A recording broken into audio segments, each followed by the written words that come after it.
Mingus Marauder Football is on the air. The 2023 Mingus Marauders are proudly sponsored by Jones Ford Verde Valley, Arizona's best since 1970.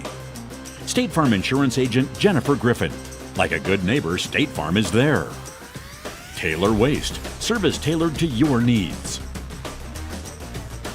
Rock Zoo Screen Printing, where clothing comes to rock. Longfellow Excavating, we dig your ideas. Northern Arizona Healthcare Orthopedic and Spine Institutes. Mingus Marauder Football is also brought to you by these fine businesses.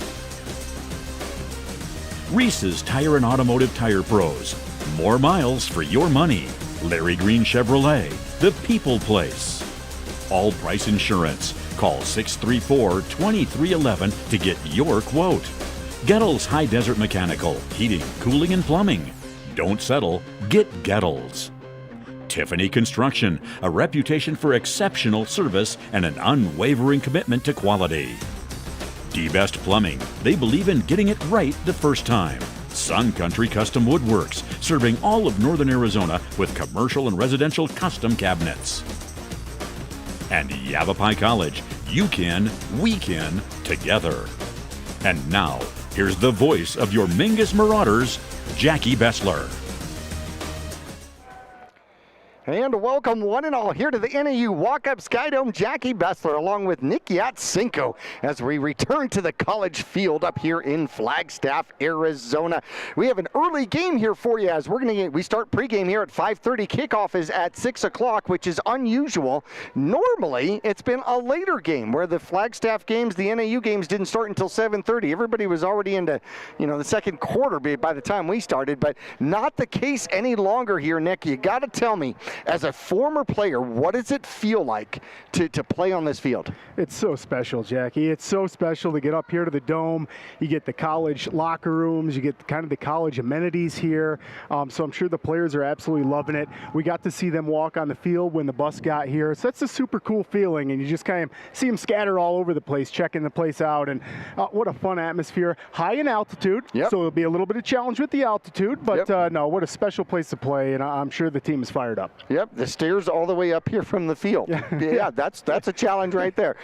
So out here you see the Flagstaff not in their traditional green. They're going to be in a charcoal gray, almost a dark charcoal, not quite a black out here today. The Mingus Marauders in their white uniforms and red pants out here today. It is going to be an awful lot of fun, and we are going to get you all caught up with a history of the Marauders and the Flagstaff Eagles as we go back. We're going to check it out when we return to NAU, the Walk-Up Skydome for Mingus and Flagstaff. Coming up after this.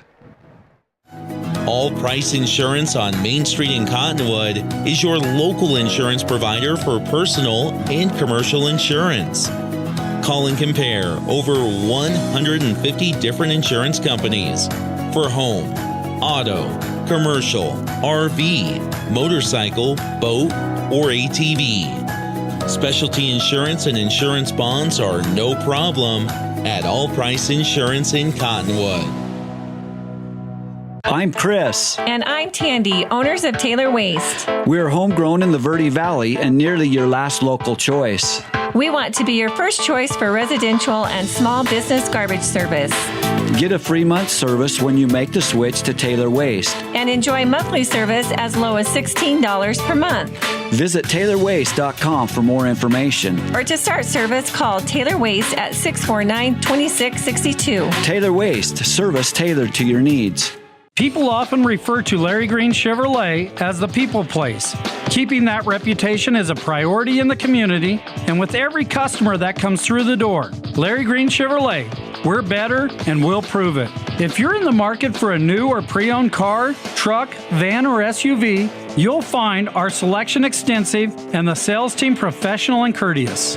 Visit Larry Green Chevrolet just off Highway 260 next to Walmart or LarryGreenChevrolet.com. Starting in the late 1920s, Grandpa Gettle and his brothers laid the groundwork for what would become a family legacy. Almost 100 years and 100 patents later, Gettle's High Desert Mechanical continues to raise the bar of quality heating, cooling, and plumbing products and services throughout Yavapai County and Flagstaff. Call Gettle's High Desert Mechanical Heating, Air Conditioning, and Plumbing at 567-2200 or online at GOE. Don't settle, get Gettle's, and go Marauders! And back here at the NAU Walk-Up Sky Dome, Jackie Bessler, Nick Yatsinko, the team's out on the field warming up and taking a look at the Mingus Marauders schedule out here. Mesquite is 2-3. They beat Maricopa 34-0. They'll host 1-4 Combs, so hopefully they can pick up another win because obviously every win for an opponent makes power points for the Mingus Marauders, and it looks like the power points are going to come out next week, October 3rd, and so now everybody will actually know where they stand in the playoff picture halfway through the season, which will be important. Australia Foothills is 2-3. They squeaked by Seton Catholic by a score of 22-20. They'll take on 1-4 Maryvale here tonight. Blue Ridge goes to 5-1. They win a close one, 14-13 at Safford. How about that? Tonight they're at 2-4 Fountain Hills. Copper Canyon falls to 1-4. Well, they fell 35-6 to the Flagstaff Eagles, our opponent here tonight, and they match up with 2-2 Washington here tonight. Deer Valley, of course, lost to the Mingus Marauders. Next up for them is 0-4 Alhambra. See if they can bounce back and get to an even 3-3 record on the season. Of course, Flagstaff beat Copper Canyon. They got Mingus here tonight. Bradshaw goes to 4-1 on the season. A good win down at Apache Junction. Coach Young's 200th victory, and they will start Grand Canyon Region play at Coconino here tonight. Coconino, of course, lost 30-27 to Poston Butte. That could rule huge because that could have been a game that Coconino really needed a win on, and that would have put him 3-1 instead of that. They're 2-2 on the season. Lee Williams, how about this, man? Holy cow! They lose their first game of the season to undefeated Mojave, 3A Mojave. Wow. The Thunderbirds, apparently, to all the rumors out there, have a stellar squad this year in 3A, maybe a championship possible squad, and they beat the Lee Williams not by a little, 40-6. 40-6. That's crazy. Isn't it? And then, of course, Prescott picks up their second win of the season, blanking Combs by a score of 42-0. Now, the Flagstaff Eagles here, they come into tonight with a record of 2-3. They're looking to get to 500. Mingus is at 3-2, over 500 to start. Yeah, especially starting region play, right? These are the crucial games. You got to win if you want any chance of making playoffs and winning your region. The winning has to start now. On Flagstaff's schedule, Greenway's 3-1 this season. They lost to Greenway 35-33, so that's a formidable opponent. They lost to Somerset Academy. That's a Las Vegas team. Yes. That was super cool to see that an out-of-state team playing Flagstaff. They lost to them 47-6. Then they took on 5-1 Winslow, and they lost 14-13. Then they were at Desert Sunrise, who's 0-4. They won that one 27-0. So they took care of business there. Then at Copper Canyon, who's 1-4. Very comparable game, Jackie. And the Eagles beat Copper Canyon 35-6. So the Mingus Marauders come in with a 3-game winning streak. The Flagstaff Eagles come in with a 2-game winning streak. So what we know for sure is one of these teams' winning streaks is going to come to a close here this Friday night here in Flagstaff. Early game. We've got kickoff coming up in about what's going on this weekend.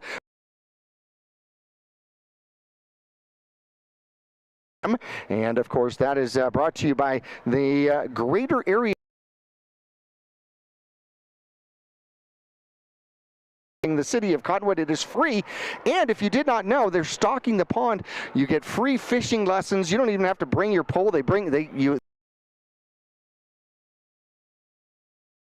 Coming up tomorrow morning, I go over to Prescott for the Alzheimer's Walk. Over in Prescott, I get to MC that walk, which is pretty cool. And then the Verde Valley Walk comes up on Fort Verde Days weekend, which is the 14th of October. And that one will take place out of the Blazing M Ranch coming up October 14th, which is exciting and fun. Lots of things going on, especially at the beginning of October. We're going to tell you a little bit more. Don't forget the job fair is coming up at the fairgrounds on next Wednesday. And that That would be October 4th, I believe. Yes, October 4th, which is the same day as National Night Out. So many things going on all at once. We're going to take a break. When we return, we're going to look at the individual teams here. The Mingus Marauders, the Flagstaff Eagles, coming up here at the NAU Walk-Up Skydome. We're back after this. All Price Insurance on Main Street in Cottonwood is your local insurance provider for personal and commercial insurance. Call and compare over 150 different insurance companies for home, auto, commercial, RV, motorcycle, boat, or ATV. Specialty insurance and insurance bonds are no problem at All Price Insurance in Cottonwood.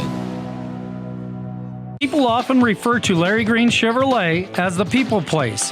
Keeping that reputation is a priority in the community and with every customer that comes through the door. Larry Green Chevrolet, we're better and we'll prove it. If you're in the market for a new or pre-owned car, truck, van, or SUV, you'll find our selection extensive and the sales team professional and courteous. Visit Larry Green Chevrolet just off Highway 260 next to Walmart or LarryGreenChevrolet.com. Choose the region's most comprehensive heart program. Choose care close to home. Choose world-class surgeons. Choose Northern Arizona Healthcare. Choose precision. Choose innovation. Choose robotic-assisted knee and hip replacement. Choose Northern Arizona Healthcare. For 30 years, Rockzoo screen printers have provided Northern Arizona with clean, crisp, quality screen printing. They work with you to make the right choices in creating the right artwork and message to put forth your best image. Choose from brand name products and even fashion-forward designs, including caps, tees, sweatshirts, polos, and jackets. Make Rockzoo your choice for work and sports uniforms, workwear, resort wear, and more. Find out more at rokzootees.com. Call Rick or Scott. Works about cabinets for every purpose and every budget. Cabinets for your dream kitchen or bath, adding tremendous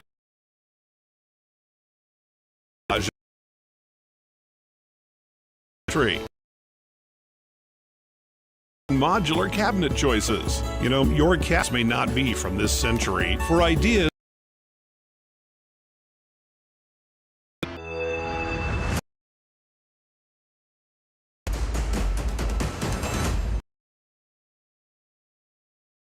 Walk-Up Skydome, we have got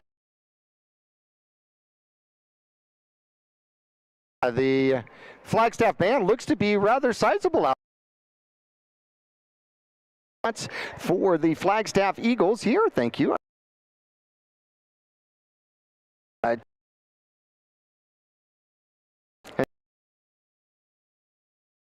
Extremely efficient, 41 of 82. He's got a 500 completion ratio at 616 yards, 7 touchdowns, and only 2 interceptions. One thing I noticed about this, there's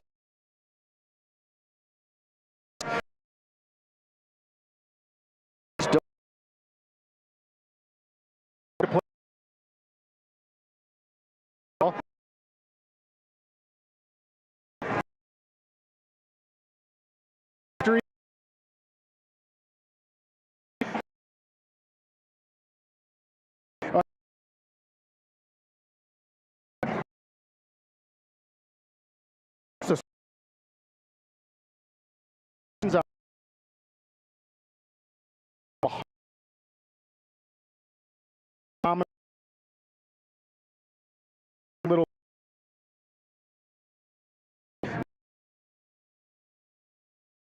for 146 yards. Both of them had a touchdown rushing the ball, so they're obviously comfortable, you know, using that ground game too. Receiving, boy, they spread the ball out. McGill, Carlson, and Wetzel, all formidable amounts of receiving yards. So they're able to use their different wide receivers too, which is going to help the Eagles.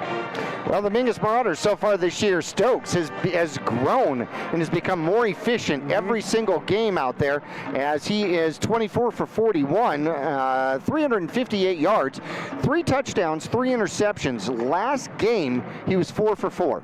4 for 4. No touchdowns, but 4 for 4. So, I mean, you can't get any more efficient than that. Mingus Marauders have won 3 100-yard back in a row, and that's going to be Grijalva. He's got 387 yards, 3 100-plus yard games. And then Bruand has 2 of them. He's got 283 yards. He had a high ankle sprain in that last game and against Deer Valley, and unfortunately went out. He looks like he is going to be playing here tonight. We're going to see just exactly what he can do on that ankle. He said that it's still a little bit tender, and they were taping it up, man. If they taped up me like that, I couldn't walk upstairs, I can tell you that. Mingus has got 858 yards on the ground, 358 in the air. Leading receivers for the Mingus Marauders, actually Grijalva with 113 yards. Camacho's behind him with 95 yards, and De La Haye has become a target. He's got 3 receptions and 48 yards. The Mingus Marauders, unfortunately, 9 turnovers, including 6 fumbles, 6 lost fumbles here for the Mingus Marauders. Leading tacklers out there, Calandra still leads the squad with 35 tackles. Behind him, Latham at 28, Leckington at 21, and Bowers, who is going to be late getting here. He is at a wedding. Before anybody gets excited, it's not his wedding, it's his sister's wedding. But he is at a wedding. He is apparently in the wedding. He is a crucial part to this wedding, and he will be here after the game. And so, I'm hoping the pastor says, and you now may pronounce them man and wife and kiss the bride, and let's go. Let's get Bowers to the game. Grab your shoulder pads. There you go. There you go. Probably, if I know him, he was dressed in his shoulder pads, in his tux. That's cold. Wouldn't that be great? Well, we're going to need him because he leads the team in sacks. He's got 4.5 sacks out there for the Mingus Marauders. Mingus has 5 interceptions and 3 fumble recoveries, 8 takeaways, but unfortunately 9 turnovers, which means that they've got a turnover ratio of a -1. Mingus only turned the ball over once against Deer Valley, which was actually good news. Yeah, and they played a great game for homecoming. Deer Valley scored last with 15 seconds left in that one, and the Marauders won that game 26-13. Small chance in the beginning. It looked like the Marauders could have ran away with it. However, 75 penalty yards for the Marauders against Deer Valley. So, in these first few games of the season, the turnovers, they happen. The penalties, they happen. But, when you get into region play, like we're going to, hype up a little bit, you got to clean it up, and you got to play really crispy when you get into region play. Last week, Stokes against Deer Valley, like you said, perfect. 4 for 4, 140 quarterback rating. He played outstanding. Seth Bruand, who I know went out at the end of the game, thankfully, it was just a sprain because it looked like he was in a lot of pain down there. So great to see him taped up on the sidelines. He went for 26 yards. Could have had a lot more because he went out kind of early. Grijalva, 126 yards. So Mikey really pulling the horse there for the Marauders. And receiving. Grijalva does it, on his wide receiver routes too. He got 26 yards. So Marauders had a really good game against Deer Valley. I thought the offense looked super crisp against Deer Valley for homecoming. So I'm excited to see what they bring to the Dome. Congratulations to Hernandez, homecoming king. So we have King Hernandez will be on the offensive line here tonight, and will also play defense as well as the Flagstaff Eagles come through, tear through their banner, one heart, one soul out here as the Flagstaff Eagles take their home position here. The Mingus Marauders already out on the far side. As we go through this, there's a lot of history between the Flagstaff Eagles and the Mingus Marauders. And, obviously, there's been so many coaching changes here that I don't think Flagstaff really remembers the rivalry with the Mingus Marauders, but Mingus does. How could you ever forget? Right. It's almost instilled in me, Jack. Of course. Really, it's Beat Eagle Week. Right. It's known as nothing else besides Beat Eagle Week. And you wear your special shirts all week long and prepare extra hard for this one, right? It's your rivals, and not only rivals, but region play. So it's really time to turn it on. And like you said, what a history the Marauders have. Marauders won the last 13 of 18 games. So won 13 of the last 18. The switch factor there is the Eagles have won 2 of the last 3. So the Eagles starting to turn the page a little bit there. Now I'm going to take us right back to 2021. Marauders fell just short to the Eagles, 42-49, in what was the absolute best high school football game I've been able to see and witness, and I was lucky enough to call that game.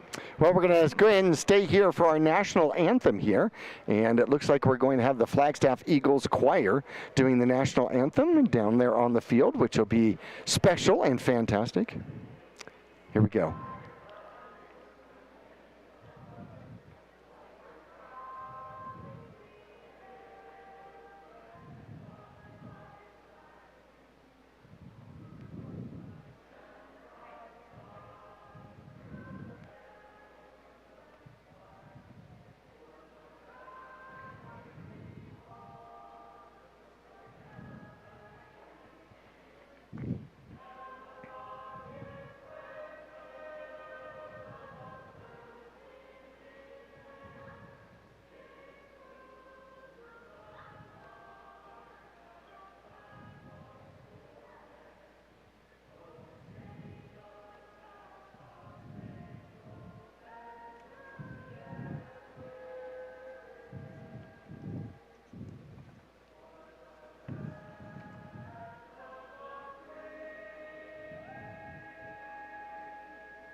The Flagstaff Eagle choir out there thought they were going to be mic'd, so hopefully you turned up the volume on your radio or on your television screen and we're able to hear them. All right, we're going to go ahead and keep it here as we go straight into our Reese's Tire Eye on the Game, which of course is thanking all of our referees. That's one thing that we are lacking here in the state of Arizona is referees. And so we want to thank the men and women that actually play that role and give us an opportunity to play football every Friday night, which is fantastic. And Reese's Tire, of course, our Eye on the Game sponsor. Look for discounts, coupons, and rebates on tires, wheels, and automotive services at reesestire.com. That's reesestire.com. Locally owned. Reese's Tire and Automotive Tire Pros will not be beat. Go ahead and test them. Get a price anywhere, and then go to Reese's Tire. You're going to ride secure with a nationwide warranty on both tires and services, available at over 50,000 Tire Pros locations worldwide, or actually I should say continental wide, probably worldwide, but they can only do it continentally. And of course, we're going to have our coin toss coming up here as well, which will be pretty important. What do you think are the keys to the game here? What does Mingus have to do here tonight to win at the NAU Walk-Up Skydome? Boy, you got to clean up penalties. So, I want to mention penalties right off the bat. You got to have a cleaner game when it comes to the flags getting thrown on the field. And then I really just want the offense to be consistent like last week. If the offense can come out and drive the ball down the field, the beginning of the half, every time the Marauders had that ball, we had a nice drive, and the offense had a lot of confidence from that momentum. We kept Deer Valley off the field. So I think a big key to the game for the Marauders is to keep that offensive momentum going and keep it crisp. Dylan John is one of the captains out there for the Mingus Marauders. Look like Ralston, De La Haye, and Thompson representing the Mingus Marauders for the coin flip, which is brought to you by State Farm. Jennifer Griffin, and of course Jennifer Griffin, a Mingus Marauder graduate, and that is always nice to see. You want to stop by and see Jennifer for all your insurance and financial needs, and that is at 545 South Main Street in Cottonwood. That's directly across from Walgreens, and you can check them out online. I love her website. JenIsMySFAgent.com. How can you forget that? JenIsMySFAgent.com. Or you can call 634-7680. And Marauders win the toss, Jackie, so they will be deferring to the second half and getting the defense out to start this game against their rivals in the beginning of region play. We're going to see a lot of passing out here from the Flagstaff Eagles. Taking a look at the most recent Max Preps ranking for 4A, Canyon Del Oro, who I think is a forerunner way out on top. They are 5-0. Yuma Catholic is also at 5-0. Northwest Christian, Micah Mountain, who is in the same division, by the way, as Canyon Del Oro. That'll be a good one toward the end of the season. Arcadia and Buckeye are all undefeated, 5-0. Bradshaw sits number 7. They are top for the Grand Canyon region at 4-1, and the top team beyond those that are completely undefeated so far. Lee Williams at 4-1 fell to number 13. Coconino at 18 at 2-2. The Prescott Badgers at 2-3, and they are sitting at number 24, just outside the bubble. The Mingus Marauders sitting at number 29 according to Max Preps, but that is not necessarily a truth out there. Max Preps does their own stuff. All right, the Mingus Marauders are going to be kicking off. They're going to get inside of the 35-yard line, according to the referee. Stokes is going to be kicking off, and the deep men for Flagstaff out there. There's two of them. It's going to be number 11, McGill, and 0, which is Birdno. They're sitting just inside of the red zone, inside the 20. Stokes will kick. Stokes puts it toward the sideline. It's picked up at about the 17-yard line. Birdno takes it, gets through the opening part of the Mingus Marauders, and it is a foot race. Stokes slows him down and tackles him inside the 30-yard line, and the Flagstaff Eagles start with fantastic field position and a late flag out there. Uh-oh. Yeah, late flag, and I'm not sure if that's just because Stokes' helmet popped off when he made the tackle, so we'll see what the flag is for, but yeah, man, nice job on Stokes being the safety back there, and keeping the Eagles out of the end zone on the very first play of the game. They marked the ball at the 29-yard line. That's where they're going to start. Quarterback is going to be Chase Brown out there. Center is... Well, we're kind of delayed here. Remember, they're going to probably run a spread format. Looks like Flagstaff is backing up, and they're going to wave off the flag. They're going to wave off the flag, and they're going to give the Eagles the ball here at the 29-yard line. So when they do that, we don't get the benefit of trying to figure out what it is that they called. Right.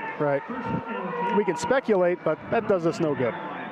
Spread formation. Mingus shows like they are going in man. One safety out there. It appears to be Camacho. And an empty backfield for the Flagstaff Eagles to start it off. There's the snap, looking to throw. Mingus gets through. They throw it up underneath. It is a wide open runner up underneath, and he will get taken down at about the 10-yard line. And with the reception out there is going to be Wetzel out of the backfield, and that's going to be a favorite receiver, I imagine, for Brown. Yeah, just a lapse there by the Marauders defense. I mean, no one's picked up Wetzel. Just wide open in the middle of the field. That's an easy pass and catch. 17 yards on the reception, and it is 1st and goal now from the Mingus Marauders 7-yard line. Wetzel goes in motion, and it is empty backfield. They're going to throw it to Wetzel on the far side. Mingus will take him down. Great open field tackle out there by Leckington at about the 6-yard line. Yeah, you love to see that. Leckington fights off his block, able to make the tackle, but where the Eagles have got a ton of momentum just in the right after kickoff here of this one, trying to get into the end zone early. A nice job, Leckington, that Marauders defense. You're going to have to be on your toes here. 2 throws to Wetzel out there very quickly, and he changes our receivers. He's going to go 3 receivers set to the bottom. Wetzel will go up to the top. 5 receivers, empty backfield once again for Brown. Brown out of shotgun. Looks to move a man in motion. There's the man, and they fake the handoff. Brown's going to run, and he will get caught. It looked like, is that Cannon? It might be Hyatt out there. That makes the tackle, and that's going to be a no gain. They're going to give him no gain on that. That's going to bring up 3rd and goal from the 6-yard line. Yeah, great job by Hyatt there. And then you see Latham showing the blitz, and then he makes it happen, gets right in the backfield there. So a little bit of pressure both sides of the center there. Wetzel in the backfield now on 3rd and goal from the 6-yard line. Quarterback takes it, throws it, and it is broken up very quickly by Camacho.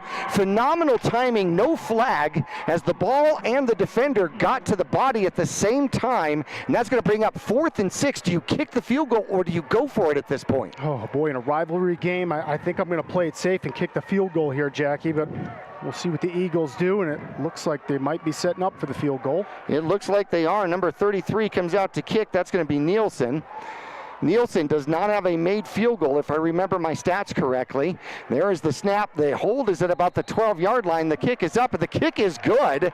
So the Flagstaff Eagles take a lead with 10:18 left to go with a tremendous opening drive. Mingus holds, though, only gives up 3-0. The Eagles on top. Mingus will get the ball back after this. When you're looking for a plumber, no matter the job, call D-Best Plumbing. From energy-saving tankless water systems to whatever remodel project you have in mind, from the simple to the exotic, D-Best Plumbing prides themselves on quality workmanship and efficiency. For honest and fair prices and plumbing problems done right the first time, call D-Best Plumbing at 928-567-8755 or find them online at d-bestplumbing.com. Back here at NAU, the walk-up Sky Dome, the Mingus Marauders trailing 3-0 to the home Flagstaff Eagles. Mingus is going to get the ball back. See who's back for the Mingus Marauders. They're going to kick it. Will go deep, and it's going to send Machado back, and he's going to let it go into the end zone. That is a weapon, a touchback. That's the first touchback we've actually seen kicked here so far this year, and Nielsen puts it in the end zone. Mingus is going to start from the 20. Yeah, you said it best. I mean, that's just an absolute weapon right there. That's great special teams, and if your kicker is able to do that each time, boy, that makes it really easy on your defense. We'll see. The Marauders are going to have to put together a long drive if they want to answer Flagstaff here.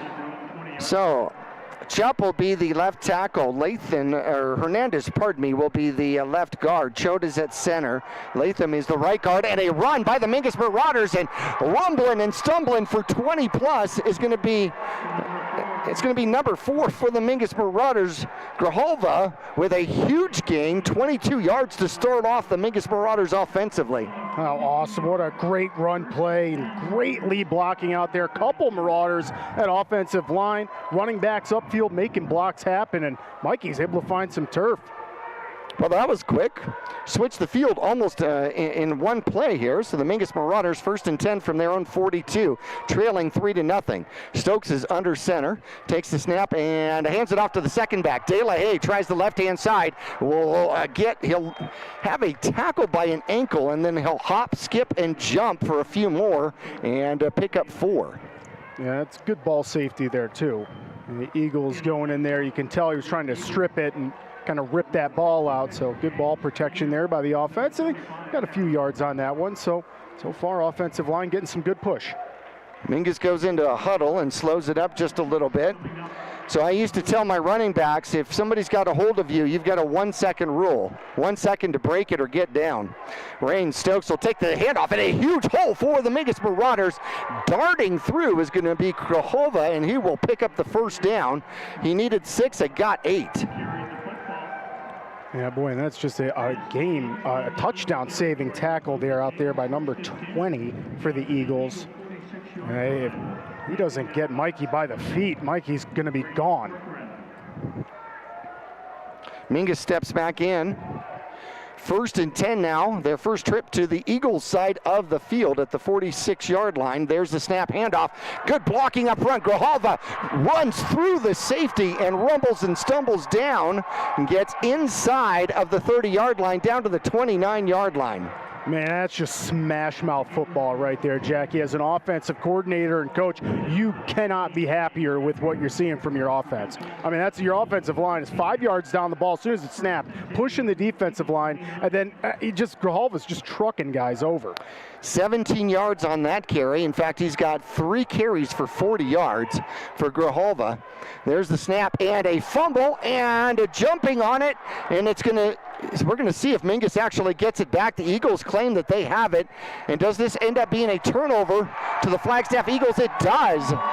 A bobbled snap, and Stokes tried to dive at the legs of his center to try to get the ball back, and Mingus turns the ball over at the 31-yard line.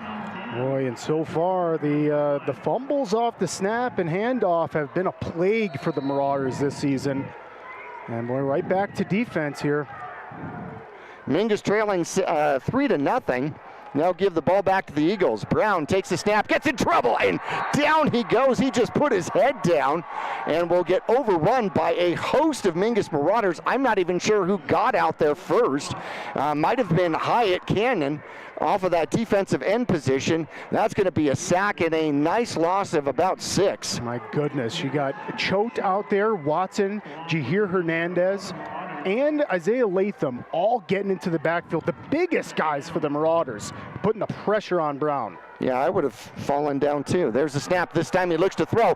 Thrown, and oh, what a tackle out there. Leckington right on him, and what a great job. Wetzel gets up and congratulates him for a fantastic tackle. That was textbook, baby. Oh, you just saw the replay there from the field level. That was a great shot by our crew. And oh, you're right, Jackie. What a slam there. 3 yards out of the backfield. 3rd and 13 now, as Wetzel gets his 3rd reception of the game. There's the snap. chases back, looks to throw, puts the ball up, and off the fingertips. Senna had the coverage out there, and it was well thrown, intended out there for number 33. That's Nielsen, and that was actually placed only where Nielsen could get that. That was a good pass, but that's going to bring up 4th down, and we're going to see if the Eagles on their own territory, on their own 27-yard line, 28-yard line, are going to actually punt. Yeah, and you can tell why Brown, doesn't have too many turnovers. What a ball that was from the sophomore quarterback here for Flagstaff.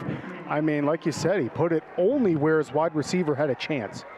Mingus Marauders have Camacho back. They're going to punt it. Camacho has to go back for it. He will take it and drop it about the 30-yard line, and then he'll have to fall on it as he gets the ball back. But Mingus having trouble. Apparently on the bus they had some popcorn coming up, and they didn't get all the butter off the fingers. Mingus will get the ball back and maintain possession, but they will start at their own 28-yard line. A clean catch, and who knows where Camacho goes with that one. Yeah, and that's just kind of wipe the sweat off your forehead there. Big few coming from the Marauders sidelines as Camacho barely able to get back on top of that one. You can see why the Flagstaff Eagles are fantastic in the turnover ratio. And a +7. There's the handoff, and it's coming to the near side, and it's going to be Bruand. Bruand running the ball hard. You can see all that tape on his ankles out there. He will get out to the 34-yard line, and so he'll pick up 7. A good first down carry for the Mingus Marauders. Yeah, and you saw the replay there on VVTV, and just a nice hold there from the offensive line. They do a really good job of getting on their blocks really quick, and so far the offensive line is able to push the Eagles back a few yards each play here. Okay, 2nd and 6. He actually picked up 6 according to the scoreboard. Ball on the Mingus Marauder 34-yard line. Stokes under center, takes it, hands it off. Bruand gets another shot, cuts back in, now cuts back out, looking for more blocks, stops, and finds a lane and gets himself a first down. I don't know how many times he put the brakes on for that one, but that was phenomenal. Oh my goodness, and no holding calls either, Jackie. Usually when a play takes that long to develop, you get some holding, but no, you're watching the replay there. Marauders do a really good job of letting go of their guys, and Bruand just does a better job of making them miss. He kept playing hide and go seek behind his offensive lineman out there. I'm going to go left, no, I'm right and left, no. A lot of doors to try. And yeah, no kidding. What it was I'm going to make you as a defensive player make your move first. Mingus has the ball, first down at their own 43-yard line. There's the snap, first man through. Grijalva gets eaten up in the backfield. It looks like he's going to lose one.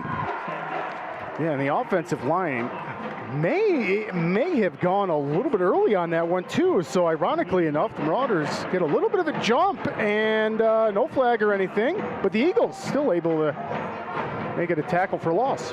2nd and 11 from the 43-yard line. If you're just joining us, first quarter action, 5:10 left to go in quarter number 1. Mingus is huddled up, trailing by a score of 3-0. A great return on the opening kick set up the Flagstaff Eagles deep in Mingus Marauder territory. There's the handoff. Grijalva finds a lane this time and will get past the 45 out to about the 47. And he'll pick up 4. 3rd and about 6. 3rd and manageable perhaps for the Mingus Marauders. Yeah, and absolutely love the block from Bruand on that play. Bruand lowers his shoulder and sprints through the hole right before Grijalva and lays a huge block for him. Mingus 3 yards from Flagstaff territory. Most importantly, middle of the field, 3rd and 7. 3rd and fairly long. Raines Stokes has not thrown the ball yet, and he will hand it to the second back. Bruand has to wind his way through and gets into Flagstaff territory. Now it brings up an interesting situation as he gets to the Flagstaff Eagle 48-yard line. That brings up 4th down. He's about 2 yards short of the line of gain. Do you go for it? Yeah, boy, being down 3-0 already in a rivalry region game, I like the chance. Let's go for it. Make a statement. You're just into Eagles territory, barely, but your defense just had a great series, so I like it. Take a chance. So Stokes is not only your punter, but your quarterback, so he can actually quick kick it too.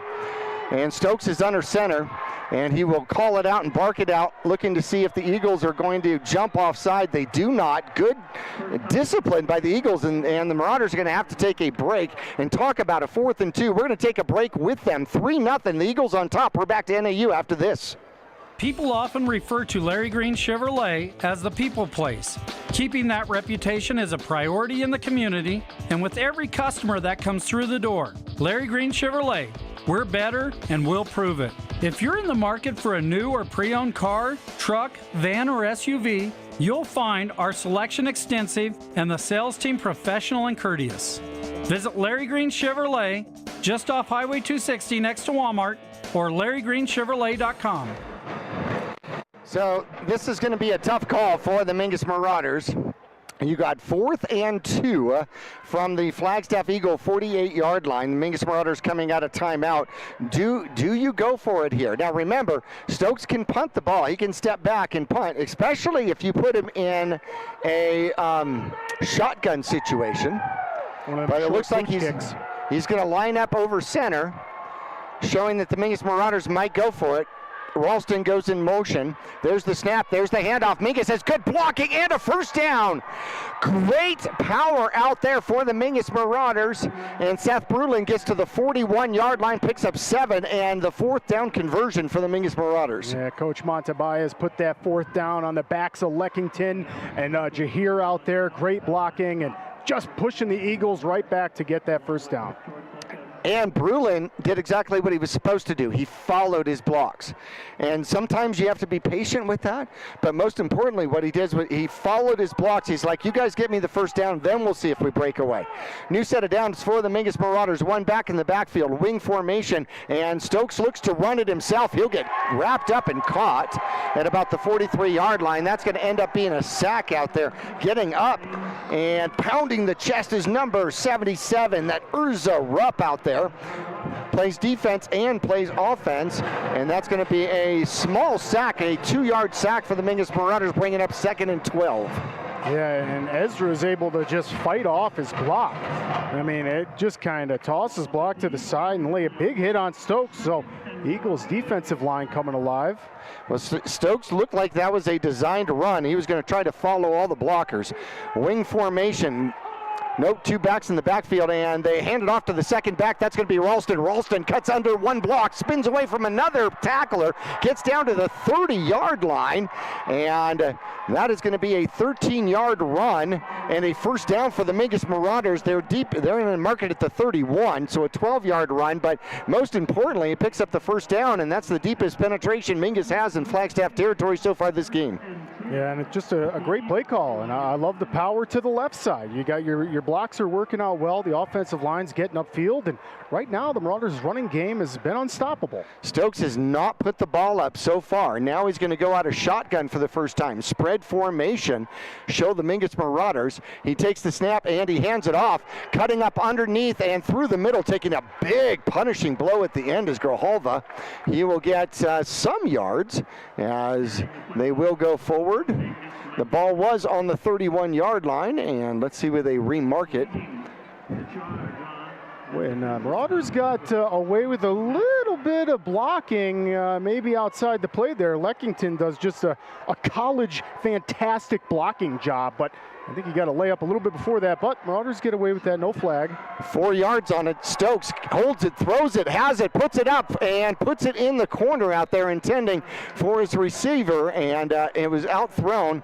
He had a little bit of pressure, so he had to get rid of it, and that's going to bring up a 3rd and 6 for the Mingus Marauders at the 27-yard line. Yeah, trying to hit Jose Felix there, just in the corner of the end zone, but Stokes just didn't get enough on it, and I really like the call. I like the chance downfield. Your running game has been pretty good so far. Why not take a chance? Mingus already has 1 4th down conversion, facing 3rd and 6 at the 27-yard line. The line to gain is going to be the 21-yard line. 1 back in the backfield for Stokes. He takes the snap, and he will follow his blockers, run with the ball up front, and drives himself forward. He may have enough for that first down. I think he does. Boy, just great blocking by the Marauders right now. Another block. I mean, by this offensive line is taking it to the Eagles right now. They're getting up into the secondary. The wide receivers are coming in, making great blocks. So right now, Marauders' running game is just really giving the Eagles problems. Now, I don't have any points yet on the scoreboard there, but boy, the Marauders are working hard enough for it. 45 seconds left to go in quarter one. Mingus 10 yards on the run and a first down at the 17-yard line. There is the snap, and it is going to go to Bruand. Bruand bounces to the outside. He has got escorts and into the end zone for a touchdown. The Mingus Marauders score the first touchdown of the game and take the lead to 6-0 with 31 seconds left to go. A 17-yard run by Bruand, and Mr. Taped Up Ankles gets the first touchdown for the Mingus Marauders. Yeah, that's a well-deserved there by Bruand, and yeah, you're right, Jackie. Escorts. He had Grijalva right in front of him, untouched. Latham was out there. I mean, these guys are laying some good blocks. They didn't need to that time. Grijalva was out there looking for somebody to hit, and then he was like, Bruand, come this way, come on, come on. Kind of waving him into the corner. Hernandez comes out for the extra point here. Mingus leading by 3, trying to lead by 4. Hyatt with the snap. The hold is down by center. The kick is up. The kick is good, and off the scoreboard it goes. Hernandez with a strong extra point. Mingus takes the lead 7-3. Kickoff coming up on the other side of the break after this.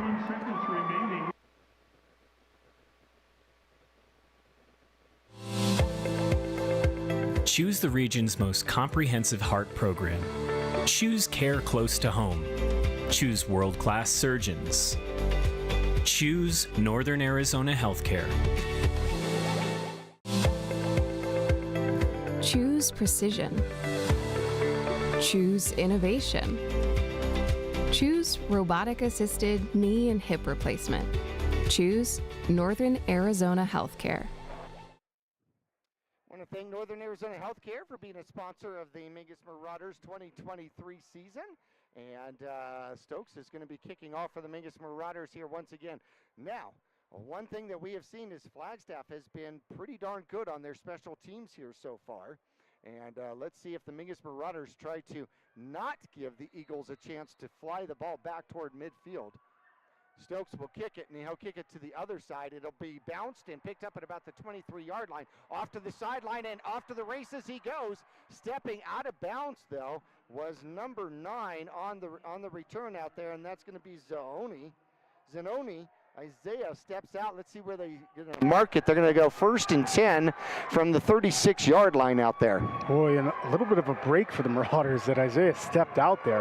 It didn't look like he stepped out from where we're at on the other side of the field, but boy, oh boy, was that a break, because he could have been gone.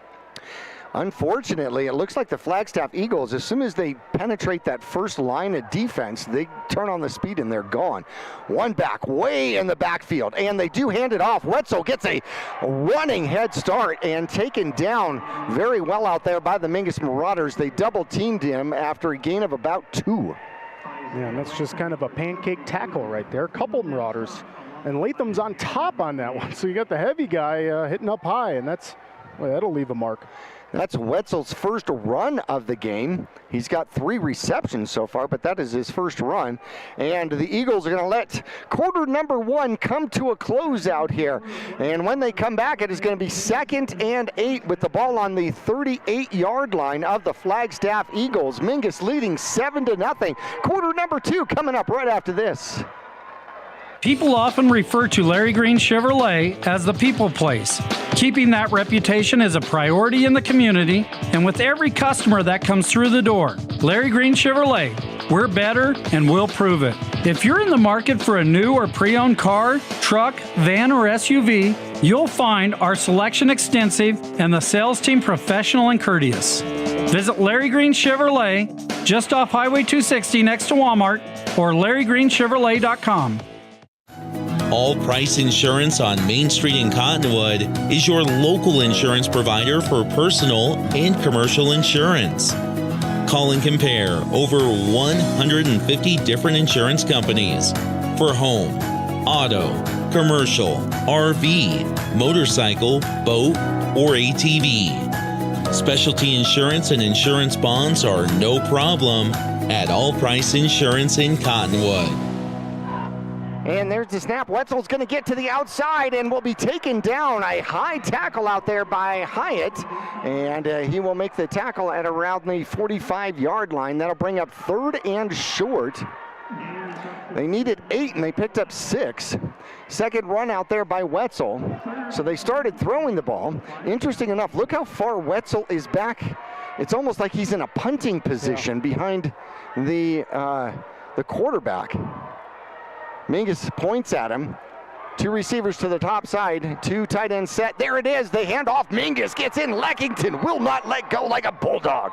Yeah, and that's the problem when you have your line back so far, right? You see the replay there. He's lined up 7 yards behind the ball. So by the time he gets up there, Jordan Watson able to get pressure, Leckington able to get pressure. So just a bunch of guys for the Marauders playing well on defense and able to make that a loss and create a 4th down for the Eagles.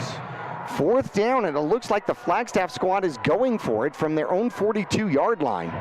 Brown calls out the mark, seeing if Mingus will jump. Mingus does not jump. Comes back to the line, looks at the coach. We'll see if they're going to actually get a playoff. They do, and he runs it himself up the middle. He may have a 1st down as he just goes off the center. How about that? A quarterback sneak on 4th and 5 on your own territory. Talk about having some guts, and he gets 6 yards in the 1st down.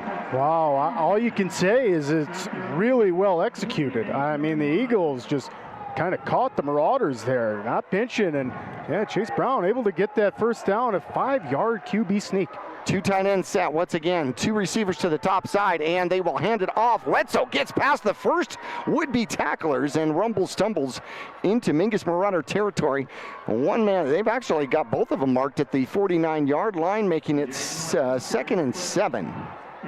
Yeah, Wetzel just kind of hit a wall with that defensive line after he got about a yard or 2 past the line of scrimmage. Just a big wall of red and charcoal. Chase back under center, same set, same format out here. He'll take the snap, looking to throw now, and he'll go to his right, looks, has a man, throws it high and off of his fingertips. Open out there was number 11, that's McGill, one of their leading receivers, and coming over late, trying to break it up for the Mingus Marauders. Looks like that was going to be Machado coming over. And how dangerous, number 69, Clay Bowers, back in there getting some serious pressure. So haven't seen him in the recent plays, but I'll tell you what, the first time I've seen him, he's getting some great pressure in the backfield. Yes, he is the best man out here. Looks like Flagstaff's going to throw once again. Brown throws deep, goes down field, and it is almost intercepted. However, the flag comes out, double covered deep out there, well covered, but a flag comes out, so apparently there was some touching going on. Chase Brown is extremely happy that it appears as though it is going to be a 1st down via penalty. The ball sits right now at the 48-yard line of the Mingus Marauders. And let's look for the actual call out here. They're going to mark it off, and it's going to be 15 yards. That's going to be what I got to imagine. And Camacho kind of holding his hands up in the air, but he did not quite see it. Camacho almost came up with the interception. It was Machado that was on the other side of the defender that got just a hand on him, just enough. They had him sandwiched. It was great coverage. Brown takes the snap. They hand it off. Wetzel tries the other way, cuts back, and a good open field tackle out there. Looks like it's Leckington again, and it is number 45 making his presence known out here. Wetzel picks up 5, though, making it 2nd and 5, and the drive continues for the Flagstaff Eagles. Ball sits at the Mingus Marauder 29-yard line, out of shotgun. Brown looks to throw, has some time, moves out of the pocket. He's getting chased by Choate. Will throw the ball downfield, and it is caught inside the 10-yard line, and the catch is made by number 11. That's going to be McGill. So the 29-yard line to the 9-yard line, a 20-yard reception out there, and he threw into double coverage. And wow, I mean, watching the replay there, he was really close to pass that line of scrimmage, Jackie, before he threw that one. So McGill picks it up, and Wetzel runs the ball, will get tackled. He's down to about the 6, maybe the 7-yard line. They're going to mark him at the 6 for a 3-yard gain. 2nd and goal. And obviously no instant replay or no reviewing calls or anything like that in high school football, but with that previous pass play, Chase Brown was really close to, automatically becoming a runner by passing that line of scrimmage, but it's a nice pass, and the Eagles are finding themselves inside the 10. Heavy set out there. 2 receivers to the near side, and running out of the backfield and blowing the play dead is our referee. And he is going to wave off the play. A timeout going to Flagstaff, so the play did not happen. That was going to be a pitch to Wetzel. And that's at least what that looked like, or maybe it was going to be a fake, but we're going to take a break with them. Flagstaff threatening inside the Mingus Marauder 10-yard line. Mingus leading 7-3, 8:19 left to go. Quarter number 2. We're back after this. For 30 years, Roxu screen printers have provided Northern Arizona with clean, crisp, quality screen printing. They work with you to make the right choices in creating the right artwork and message to put forth your best image. Choose from brand name products and even fashion-forward designs, including caps, tees, sweatshirts, polos, and jackets. Make Roxu your choice for work and sports uniforms, workwear, resort wear, and more. Find out more at rokzootees.com. Roxu screen printers in Cottonwood, where clothing comes to rock. I want to thank Roxu Screen Printing for a long-time sponsor of Mingus Marauder Football.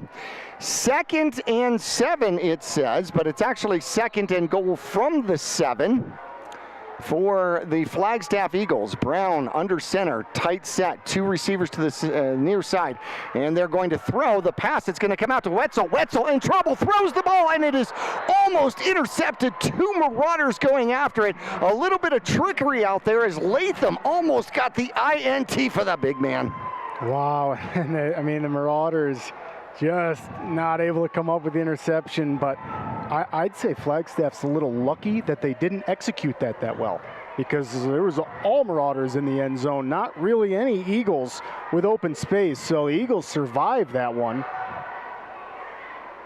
So 3rd and goal from the 7-yard line, and survive, that is true. Cornerback hands it off. Wetzel up the middle, stretching for the end zone, and he's going to be short. It's going to bring up 4th down. See if Mingus has a defensive stand here. Watch that quarterback sneak. They are straight to the line very quickly. They don't give the Mingus Marauders a chance to set up defensively. Brown barking out orders. We're going to either see Wetzel or Brown on this one. And there is all sorts of movement, and flags fly.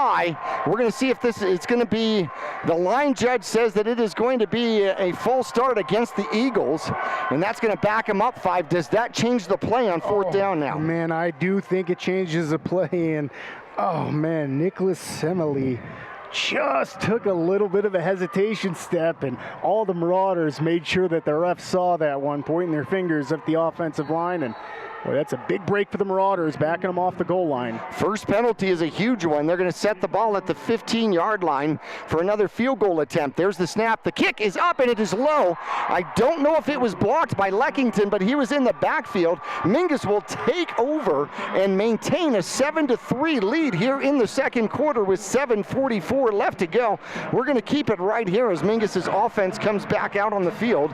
And what a stand defensively by the Marauders. Yes? Yeah, just wiping the sweat off the forehead again tonight here. Rivalry, first game in the region. And the Marauders able to stop the Eagles from getting any points when they were on the 1-yard line. Now, I know it was because of a penalty, but that's still good discipline by the Marauders. A missed 25-yard field goal. Nielsen had already made a field goal from the 24-yard line, and of course, since the ball went out of the back of the end zone, Mingus gets the ball at the 20-yard line, so they don't have to start with their back up against their own end zone. Mingus comes out in a wing formation. There's the snap and a fumble. Mingus puts the ball on the ground once again. They look like they got it back. And they did not. They did not get it back. Oh. Wow, it's hard not to say unbelievable, right, Jackie? I mean, this is a lot of fumbles off the snap and handoff collectively for the Marauders this season so far. I mean, if we're not into double digits, we're close. And that's going to be Eagles ball, and just I mean, after the Marauders catch a little bit of a break and the Eagles don't come up with any points, the Eagles catch a break and get that ball right back. At the 19-yard line now, so they get the ball inside. They're going to hand it off to Wetzel. Wetzel starts at the middle. Bowers gets a hold of him. Looks like Watson is up off the bottom of the pile, and Choate is a little bit slow getting up. Hopefully he is going to be okay because he's going both ways for the Mingus Marauders. A no gain on the carry out there by Wetzel. 2nd and 10 from the 19-yard line. Back to a spread formation. And Choate's coming off the field. He will get replaced out there. And an official timeout. And I think they were just trying to let big Nick Choate get off the field. Yep. And that's exactly what they were doing. They saw that he was a little bit shaken up on that. So Mingus has replacements in there in the middle. Out of shotgun is Brown, takes the snap, looks to throw, gets pressured a little bit. Choate gets a hold of him, and then out comes the ball. A fumble by Chase Brown, but it looks like it's recovered by the Flagstaff Eagles. So it will be a loss of about 5 yards out there for the Flagstaff Eagles. 3rd down now from the 24-yard line. And we'll see what the flag on the play was there. You saw the replay there. I didn't see any holding on the replay. I did see Bowers in the backfield wreaking havoc as usual. I'm going to guess that Mingus chose not to accept it and will take 3rd down now. 3rd and 14 or 3rd and 15 as they're going to pick up the flag. Get another shot at it. So Mingus will end up with the sack out there. And another timeout by the refs there. I think they're just getting the clock set. 6:58 left to go in the first half. Brown is back, looks to throw, has some time, throws across the middle, has a man wide open, and gets the touchdown out there. The Flagstaff Eagles take the lead, and a great route run out there by the Flagstaff Eagles. I think that was number 5, if you can see that, sir. That'd be Chase Carlton. Yes, it is. Chase Carlton with the 24-yard touchdown reception out there, and the Flagstaff Eagles have regained the lead here from the Mingus Marauders. Man, real unfortunate there. Machado on the coverage. Looks like his ankle's shaken up a little bit on that one. There's the snap for the extra point. It is up and it is good. So 10-7 now. The Flagstaff Eagles with the lead. 6:51 left to go. We're going to take a break. Mingus will get the ball back when we return after this.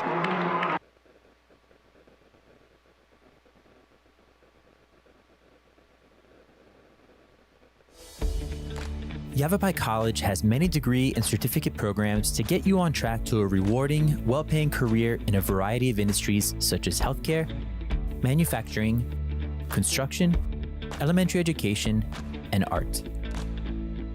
Fall semester starts on August 15th, so there's still time to register. Visit us online today at yc.edu/admission to connect with your future career. With the extra point out there makes it 10-7 as the Flagstaff Eagles regain the lead against the Mingus Marauders. 2 men deep for the Mingus Marauders. The kick is going to come near this side and caught and then brought into the end zone. And whew, thank goodness Ralston was in the end zone when he dropped that one. So it goes as a touchback. Yeah, what a special teams weapon. Yeah. I mean, we're going to say it as many times as the Eagles kick off. That's so special to have a kicker able to get you touchbacks. So the Mingus Marauders, their last 2 drives have turned the ball over. And that's not true. Mingus has gotten 2 lost fumbles in this game so far. Mingus going from right to left across your radio dial. And Mingus will line up in a wing formation. 1 receiver to the near side, that's going to be Felix. Stokes is under center. He will take the snap and hand it off. Bruand, no, he throws the ball. Has a man downfield, and it'll be a big gainer out to the 45-yard line. Slipping out and getting beyond everybody out there for the Mingus Marauders Marauders is going to be Noah Wolowitz with his first reception of the year, and it goes for 24 yards. Yeah, and the Eagles just left Wolowitz wide open. A way to go, Rain Stokes, able to see that downfield and toss that ball. Rain Stokes right now in the region, Grand Canyon region, looking at some stats here. Rain Stokes 358 yards, so he'll add to that. Mingus Marauders running to the near side, and it's going to be De La Haye. De La Haye gets back to the line of scrimmage and then spun down for no gain out there. Maybe a short gain, maybe one. And a couple lead blockers out there for the Marauders. You can see it on your replay there. Jahir Hernandez gets upfield maybe a little early. Maybe should have cut back up inside. It looked like Jahir Hernandez was opening up the hole, but nonetheless. Hard to see when you're going, hard to see when you're going full bore, no doubts. Especially behind the big guys. Here come the Mingus Marauders spread formation. So Mingus does spread it out. One back in the backfield. Stokes takes the snap, fakes the handoff, looks to run, goes off tackle, bounces to the outside, gets near midfield out to about the 48. That's going to bring up a third down, but hopefully third and manageable out there for the Mingus Marauders. Yeah, and I think it is. Marauders' offensive ground game has been good so far. We just saw Stokes kind of light it up through the air. So right now you got a little bit of confidence. So I think Coach Montebias is safe with many different options in the playbook here. Mingus trailing 10-7 here, 5:11 left to go in quarter number 2. Wing formation for the Mingus Marauders. Fake the handoff. Stokes looks to throw, throws the ball up, has a man. It is caught, immediately tackled out here, but De La Haye showing that he is a dangerous weapon receiving the ball, gets a first down and 10 yards. Yeah, great catch by De La Haye and even nicer throw by Stokes. Great play call. I mean, that's Marauders had a lot of confidence in that one. Stokes able to fake the inside handoff, and it's just a little bootleg out. And that's a great play for the first down. First reception out there for De La Haye here in the game. One back in the backfield. Spread formation once again.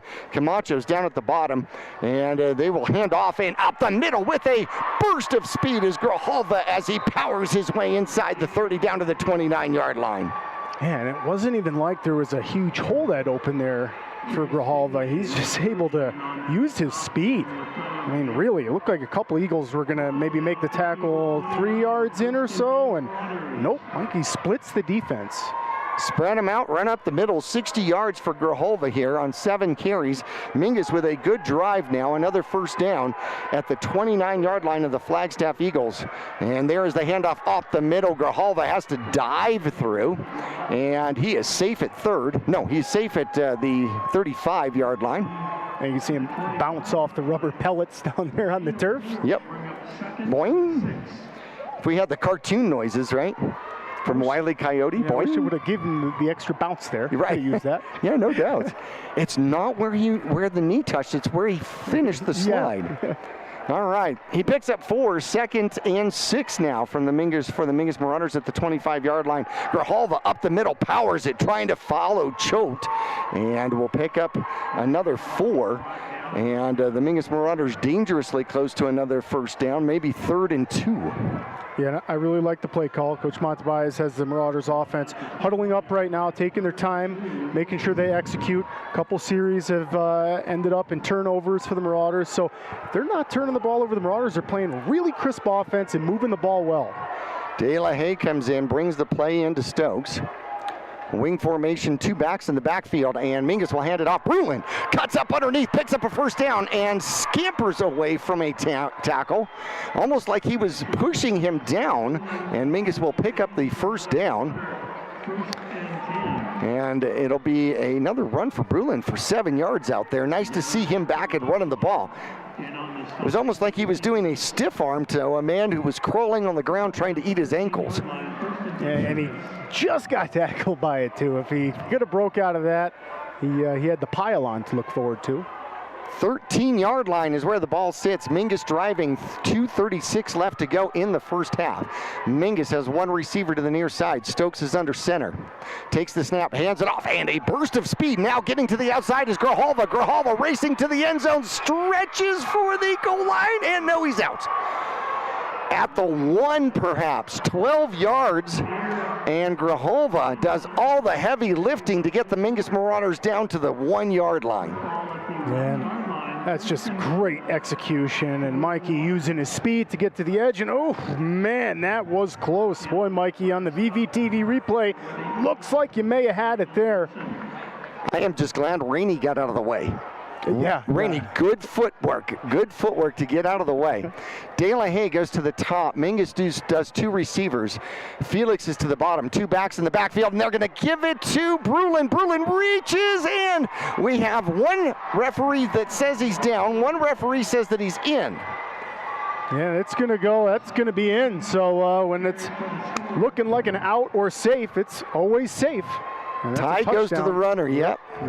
So Bruand gets his 2nd touchdown of the game following Grijalva through the hole, and Mingus retakes the lead 13-10 with 2:15 left to go. That's a lot of time on the clock for the Flagstaff Eagles, who still have 2 timeouts, by the way. Mingus is set up for the extra point. Hernandez gets himself ready. Senna, the holder, looks at Hernandez, says, "You're ready," makes the hold. There's the hold. The kick is down, or the kick is up, rather, and it's good.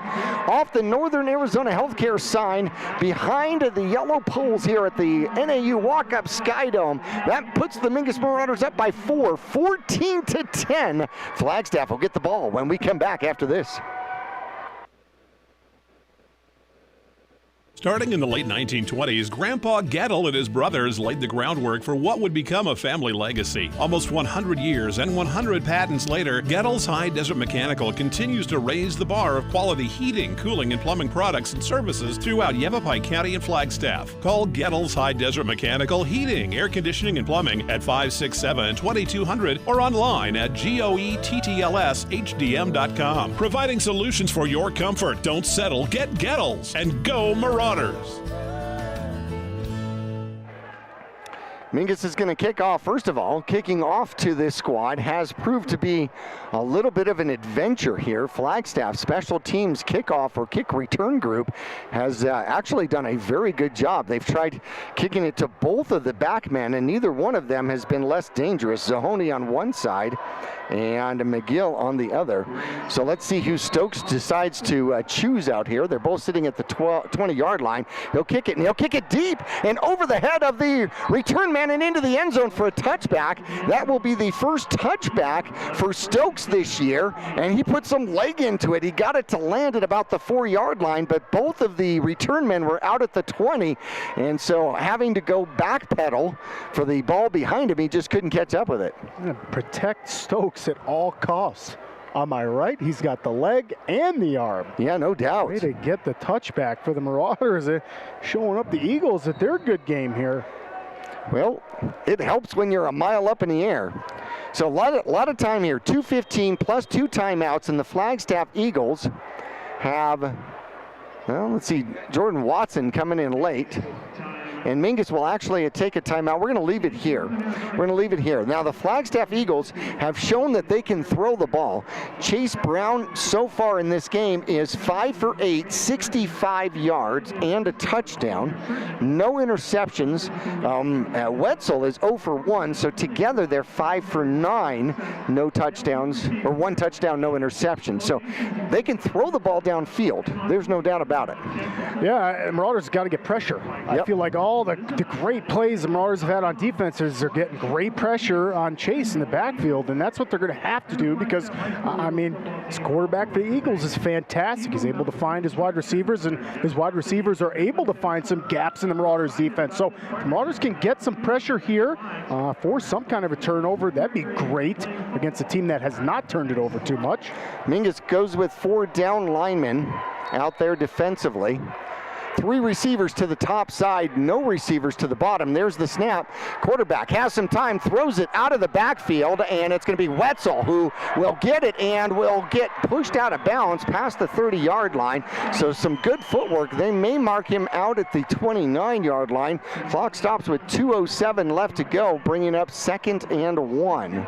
Wow, and that is a favorable spot for the Marauders right there. It looked like Wetzel definitely got that first down. I mean, I didn't see him step out of bounds, but I mean, he must have. 4th reception in the first half out here for Wetzel. He's in the backfield out there. 3 receivers to the near side. Bruand is in trouble, and he spins away from one man. He'll put the ball up and downfield. He throws it out of bounds. Mingus had some pressure coming. I think it was De La Haye trying to get out into his face, but he got spun around by a would-be sacker out there. Yeah, and Chase Brown, the sophomore quarterback for the Flagstaff Eagles, boy, he is going to be a force to be reckoned with in the seasons to come, Jackie. Very impressive so far in the region stats here. He's got 616 yards through the air, so the kid can ball.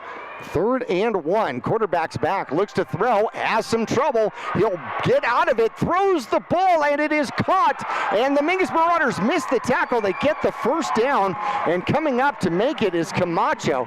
So slipping out of a tackle after an 8-yard gain was number 33, and then Mingus able to make the tackle. And you got a running clock here because he was tackled inbounds, so they'll set the chains, and the clock hasn't stopped yet, so it's going to keep running.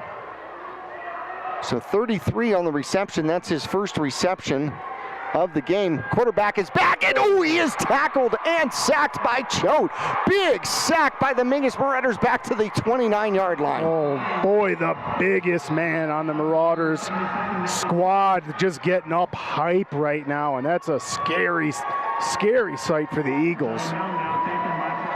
And that's going to force a timeout. We're going to leave it here with the Flagstaff Eagles taking the timeout. How huge was that? Because that brings up 2nd and 19, and it forced the Flagstaff Eagles to take one of their final 2 timeouts here. And I'll tell you, if you're the Eagles, you're going to have to double team Choate. No way you can have just one lineman on Choate. He's much bigger than all of the other linemen out there. So Choate able to just manhandle the offense there, get right in the backfield, and boy, just about, Chase Brown couldn't even roll out for the pass yet. He just had to brace himself. Choate came like he was shot out of the Mingus Marauder cannon, no doubt about it. Coming back out there, the timeout is good for the Mingus Marauders, gives the defensive line a chance to catch their breath. Three receivers to the near side. Mingus giving them a little bit of room. 1 receiver to the top side. Wetzel's in the backfield with Brown. Takes the snap, has some extra time, goes one-on-one down the field. It's overthrown. Thompson on the coverage out there. And the intended receiver was the only man with the receiving touchdown. That's Carlson out there. But it brings up 3rd and 19 for the Flagstaff Eagles. And does Mingus have a shot at getting the ball back? Boy, I was just thinking the same thing, Jackie. I think with 1:19 left, 3rd down, you do have a chance to get this ball back. 3 receivers to the near side, empty backfield now. Man goes in motion. They're going to throw to Wetzel out of the backfield. They're trying to block him, and Mingus will shut it down. Felix is on the tackle out there, and also on the tackle for the Mingus Marauders is number 15 picking up a tackle. And they'll pick up some, but that leaves the line of scrimmage at the 35-yard line. Clock is running under a minute, and Mingus is going to send Camacho back to get the punt. Flagstaff taking their time. Mingus not taking a timeout. Mingus has 1 timeout left, I believe. 40 seconds left to go. The Eagles taking all of the time. They'll take the snap. They will punt it. Camacho going back. He will receive it at about the 25-yard line. Has a lane, but can't quite get to the outside. He gets out to about the 34-yard line and gets tackled. So Mingus has 28 seconds, 1 timeout, and a long field to go. This is about where we were in the field in the final 8.6 seconds at Lakeside Blue Ridge, right? Oh boy, that miracle throw by Stokes and catch by Grijalva. That was nominee for play of the week. How could we ever forget that one, Jackie? And boy, if you're the Marauders here, offense has got the ball, but boy, I think you got to play pretty conservative. Maybe you take maybe 1 or 2 shots downfield. If you don't come up with any kind of a big passing play, I think you kneel it, take it into halftime. And they're backing the Marauders up a little bit more now, so I didn't catch a flag on the end of that play, but it sure looks like there was one. Well, Mingus may be in a huddle. I don't know. The ball was set at the 34-yard line, I believe. That's where the line judges are. There is a conference between the back judge and the umpire out there. Mingus, who was in a huddle. is looking to try to come back out, and they're going to back him up. So they're going to back up the Mingus Marauders from the point of the foul, which is the 27-yard line. So that's got to be a block in the back, and that is going to be a 10-yard penalty. That changes the whole field position for the Mingus Marauders. Yeah, I'd say so. I'd say you play real conservative now. I mean, maybe you try one tricky route out there, right? Let Stokes air it out maybe once, but then, be comfortable with the lead. You got to go into halftime with 2 turnovers. Marauders happy that they have the lead right now. Flagstaff thinking that Mingus is going to throw the ball, definitely comes out. They're coming after Stokes. Stokes puts the ball up, comes to the near side, and it is caught out there by Bruand. Bruand makes the catch, runs to the middle of the field trying to give the ball back as the ball comes all the way out to the 43-yard line. Great job by Stokes Bruand to go in between 2 would-be defenders as they won't set the ball here. Hang on a second, 11 seconds left to go, and they're letting the clock run. They finally stop it with 9 seconds left to go. Boy, that's pretty cattywampus what just happened, Jackie. So they didn't stop the clock when the pass was caught.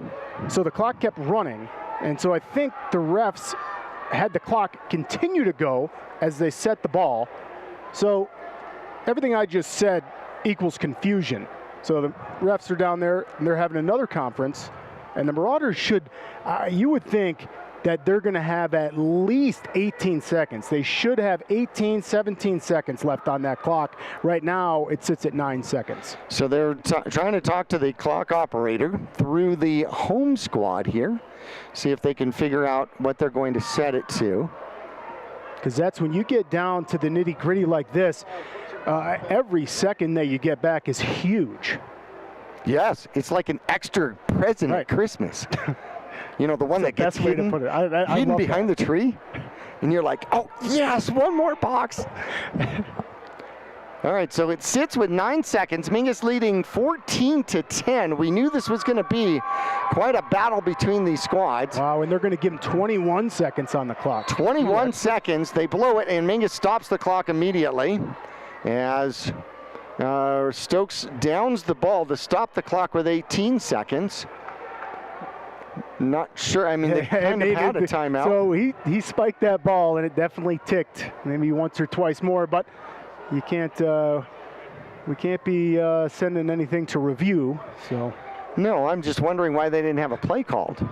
So now they have a play called, and they have got a spread formation out here for Stokes.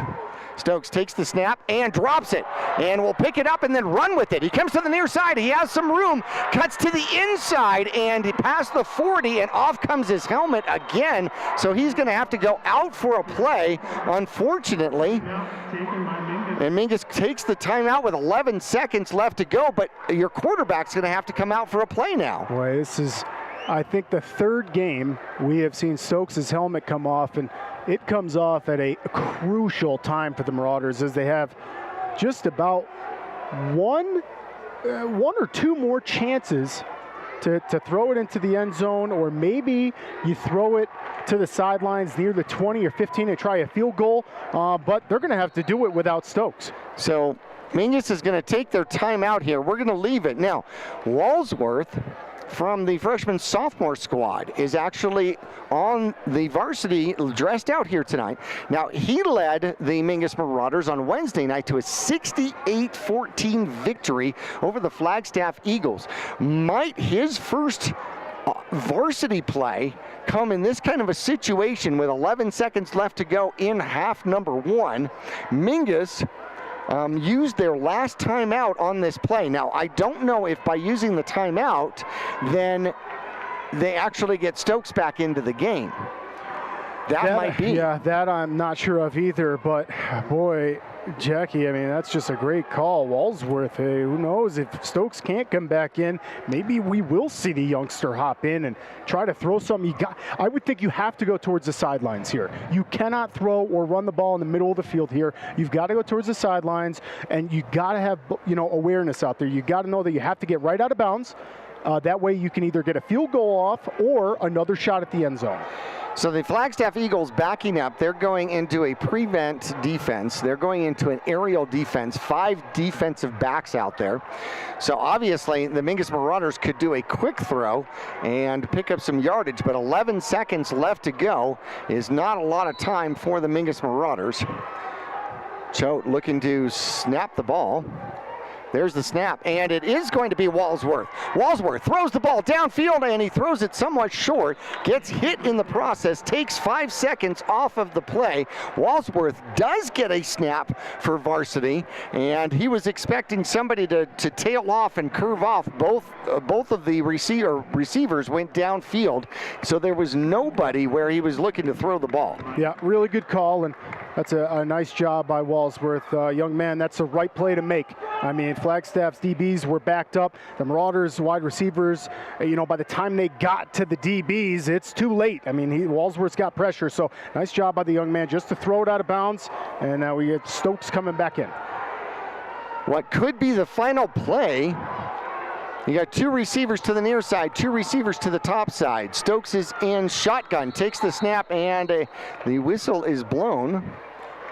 And Stokes is like, what happened, man?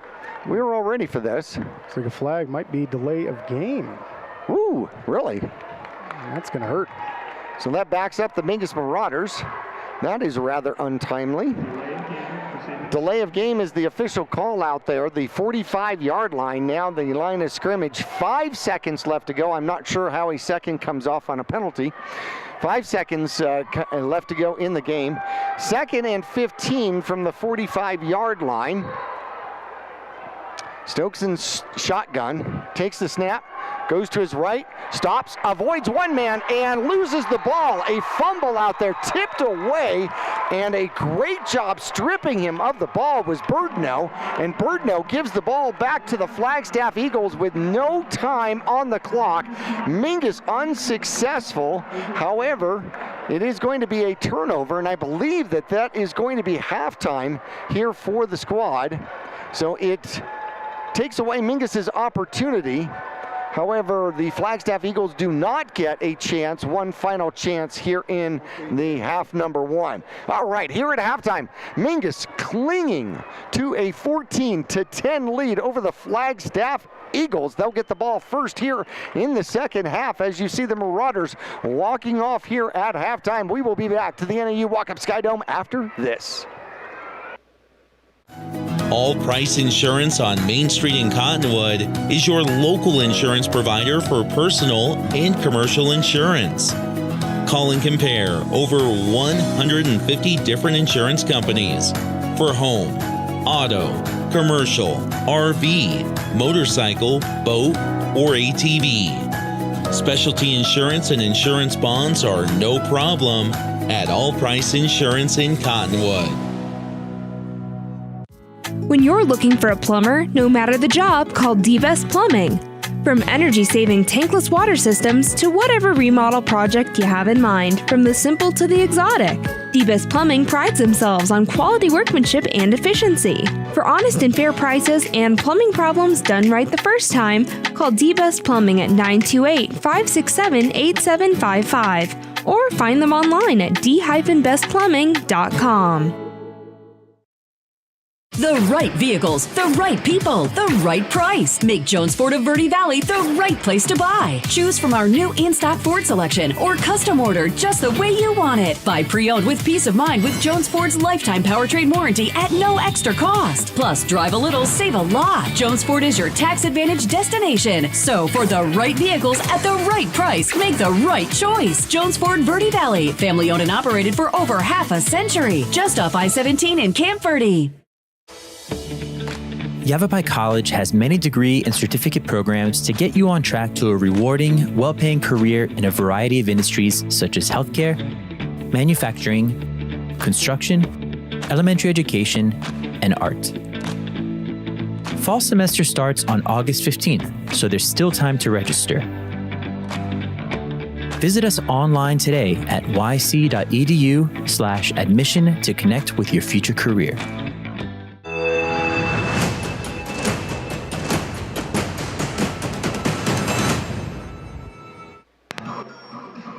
Back here at the NAU Walk-Up Skydome, the Mingus Marauders a 14-10 lead over the Flagstaff Eagles. They have overcome 3 turnovers in this game, the last one happening with no time left on the clock here in the first half. Yeah, really fortunate the Marauders that there was no time left for the Eagles there, because you got 3 fumbled turnovers there, Jackie. I mean, you are right. You are lucky that you have a lead, and you got to address that at halftime. You know Coach Montebias is going to talk about that. Ball safety, it's huge, and we do got the lead, right? A 14-10 lead, and boy, it's nitty-gritty. The offense is playing very, very well. They deserve more points than what they have so far, so they got to stop those turnovers. It's mini-me night here with the Flagstaff Eagles. Oh, look at all the little cheerleaders. That is so awesome. I love that. Oh, and they're gonna go on top with the little cheerleaders. They got a routine. How about that? Nice. All right, you got to give them a round of applause. That is pretty cool. This is the upcoming cheer squad for the Flagstaff Eagles. Place here. A 24-yard field goal by Nielsen, and the Flagstaff Eagles led 3-0. Mingus with 31 ticks left in quarter number 1. They will take a lead. A 17-yard run by Bruand to the corner of the end zone. Hernandez adds the extra point. 7-3 your score at the end of the first quarter. Quarter number 2, 7:44 left to go. A missed field goal from 25 yards by Nielsen. That could loom large in this game. We'll have to refer back to that one at some point in this game. And then Mingus would get the ball back, but then hand it back on a short field turnover. The Flagstaff Eagles will take advantage of it with 6:51 left to go. A 24-yard touchdown on a 3rd down conversion as Brown hits Carlson for the extra point. Nielsen has the extra point, Brown hits Carlson for the touchdown. Nielsen has the extra point. It was 10-7 at that point, and Flagstaff regains the lead. Mingus would regain the lead back with 2:15 left to go in quarter number 2. A 1-yard dive by Bruand after Grijalva got him down to the 1-yard line. Hernandez with the extra point. Mingus a 4-point lead, 14-10 here at halftime. But the real story has been the fact that, while they gave up 6 points on a short field, 7 points on a short field with a turnover deep in their own territory, and then lost the opportunity at the end of the first half to throw the ball downfield and have a shot. Yeah, the bright spots is ground game has been working very, very well. So if the Marauders don't put the ball on the turf, they are executing very well. The offensive line is getting great push. We're seeing Stokes get to take some chances, and that's because the running game has been so successful. So the Marauders got to come out this half, keep it crispy, right? Your goal would be absolutely no more turnovers. You know what? Let's cap the turnovers here, and our offense will continue to get points on. So a pizza maker uses the term, you got to keep it crispy. Gotta love it. I may bring paddle into it a few times. I'm trying to keep my thoughts about pizza out of here. Right. But thanks for calling out the crispiness. It's got to be crispy. It's got to be crispy, absolutely. And you have made some awesome pizzas during the flight, and you made an NAU one here representing us coming up to play at NAU Walk-Ups. As the Flagstaff band entertains the crowd here at NAU, we'll return after this. All Price Insurance on Main Street in Cottonwood is your local insurance provider for personal and commercial insurance. Call and compare over 150 different insurance companies for home, auto, commercial, RV, motorcycle, boat, or ATV. Specialty insurance and insurance bonds are no problem at All Price Insurance in Cottonwood. When you're looking for a plumber, no matter the job, call D-Best Plumbing. From energy-saving tankless water systems to whatever remodel project you have in mind, from the simple to the exotic, D-Best Plumbing prides themselves on quality workmanship and efficiency. For honest and fair prices and plumbing problems done right the first time, call D-Best Plumbing at 928-567-8755 or find them online at d-bestplumbing.com.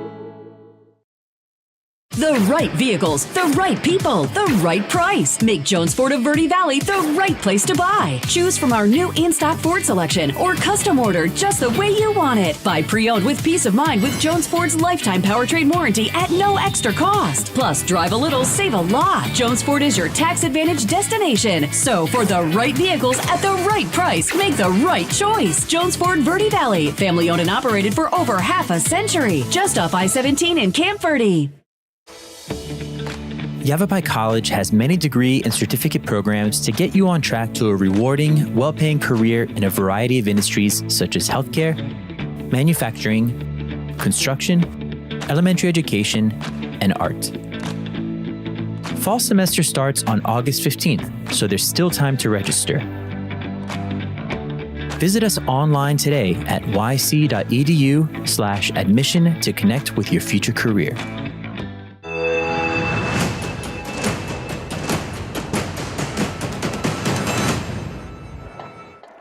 The Flagstaff band out here on the field at NAU. Gotta love this. I love this. You got the whole drum section over here, which is just rocking out the stadium here today, which is fantastic. Some halftime stats here for the Mingus Marauders. Rain Stokes is 3 for 5 throwing the ball 60 yards, and he has got 3 receivers out there receiving the ball.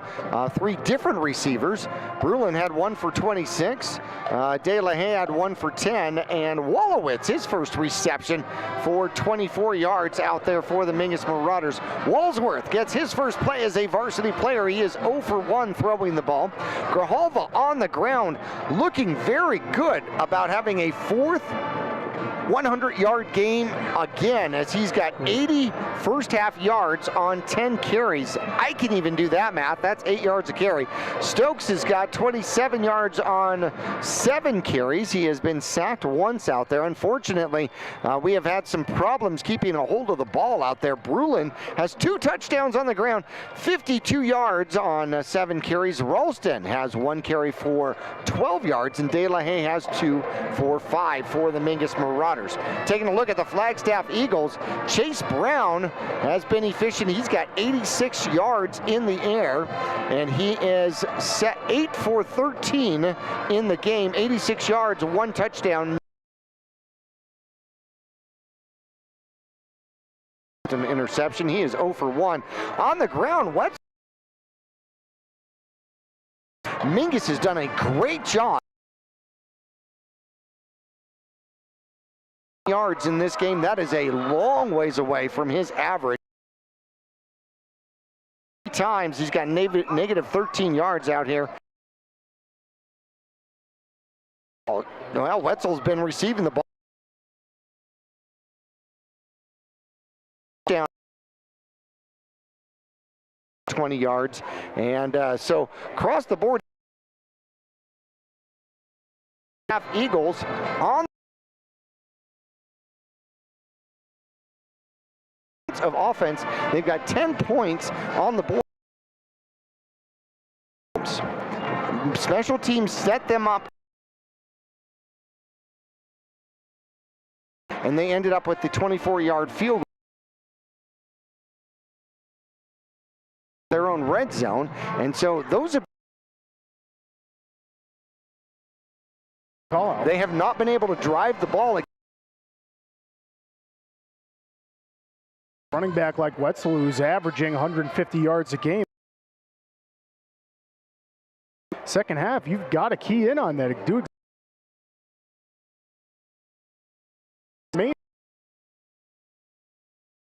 Brown will go through the air. I know he's good. He's a great quarterback, especially being a sophomore here for Flagstaff.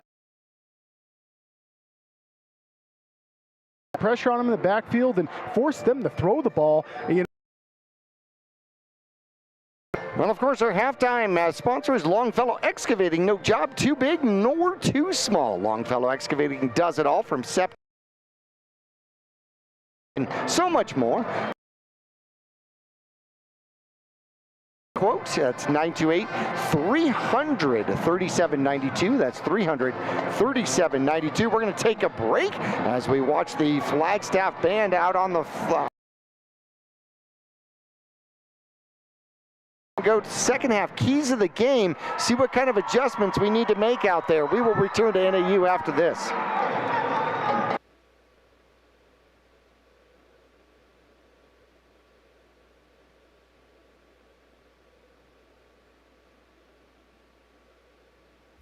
When you're looking for a plumber, no matter the job, call D-Best Plumbing.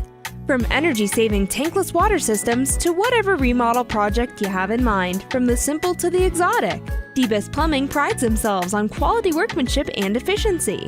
For honest and fair prices and plumbing problems done right the first time, call D-Best Plumbing at 928-567-8755 or find them online at d-bestplumbing.com.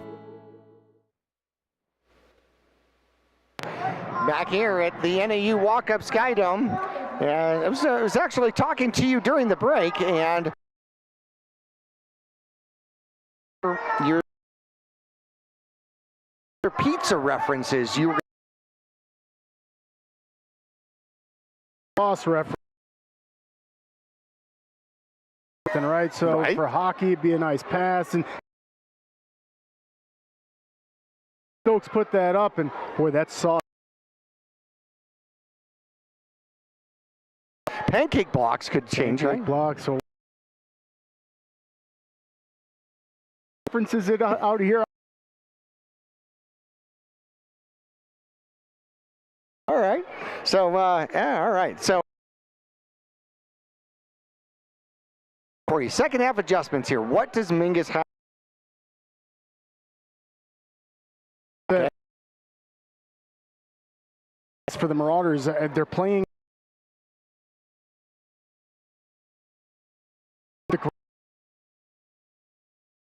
and goal. Well, Mingus has 107 successful on the ground. I would against the Mingus Marauders, and they're going to get the ball back.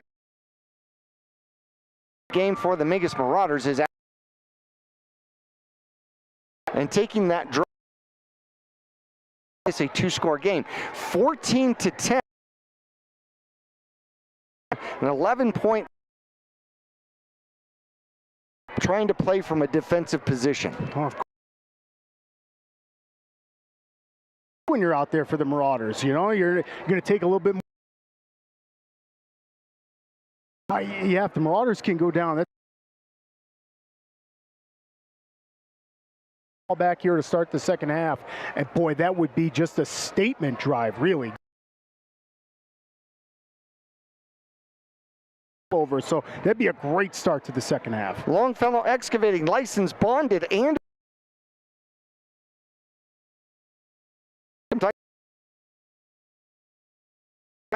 you want to go ahead and call Josh Longfellow, 928-300. Project in mind, figure it out. Or drainage or septic installation might be. 92.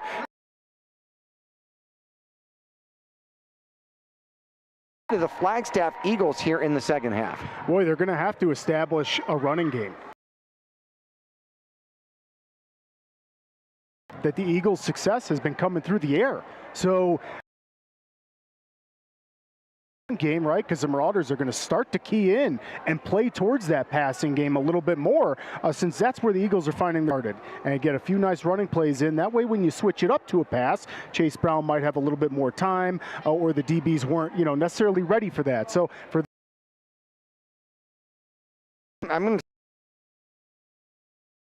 it's going to be important that they figure out a way to stop the Mingus Marauder stop the Mingus Marauder rush. And so that for the Flagstaff Eagles here in the second half. We're going to got 2 minutes left. Coming up after this. People often refer to Larry Green Chevrolet as the people place. Keeping that reputation is a priority in the community, and with every customer that We're better, and we'll prove it. If you're in the market, van or SUV, you'll find our selection extensive and the sales team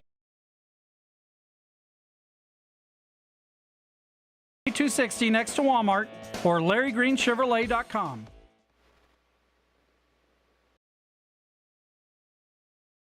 NAU, the walk-up Skydome.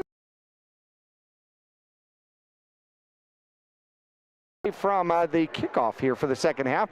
No apologies, we are having some and so our system is as soon as we get back, we will reload. Please 1696.3 problems going forward with that way. Hopefully them here at a run back. Bruand is going back deep for the Mingus Marauders. Side. However, they've been completely taken out of the game because Nielsen has put the ball into the end. And like you did call this out earlier in the game, Jackie, the higher elevation helps that. But no, I mean, he's done a fantastic job for the Eagles just booting that ball into the end zone. And like chance at all, looks like maybe Mikey's back there with Bruand now.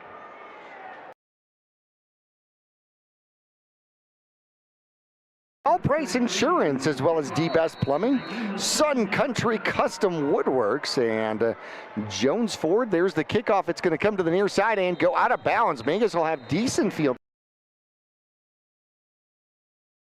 They did not want to kick to Bruand, but why didn't you put it in the end zone?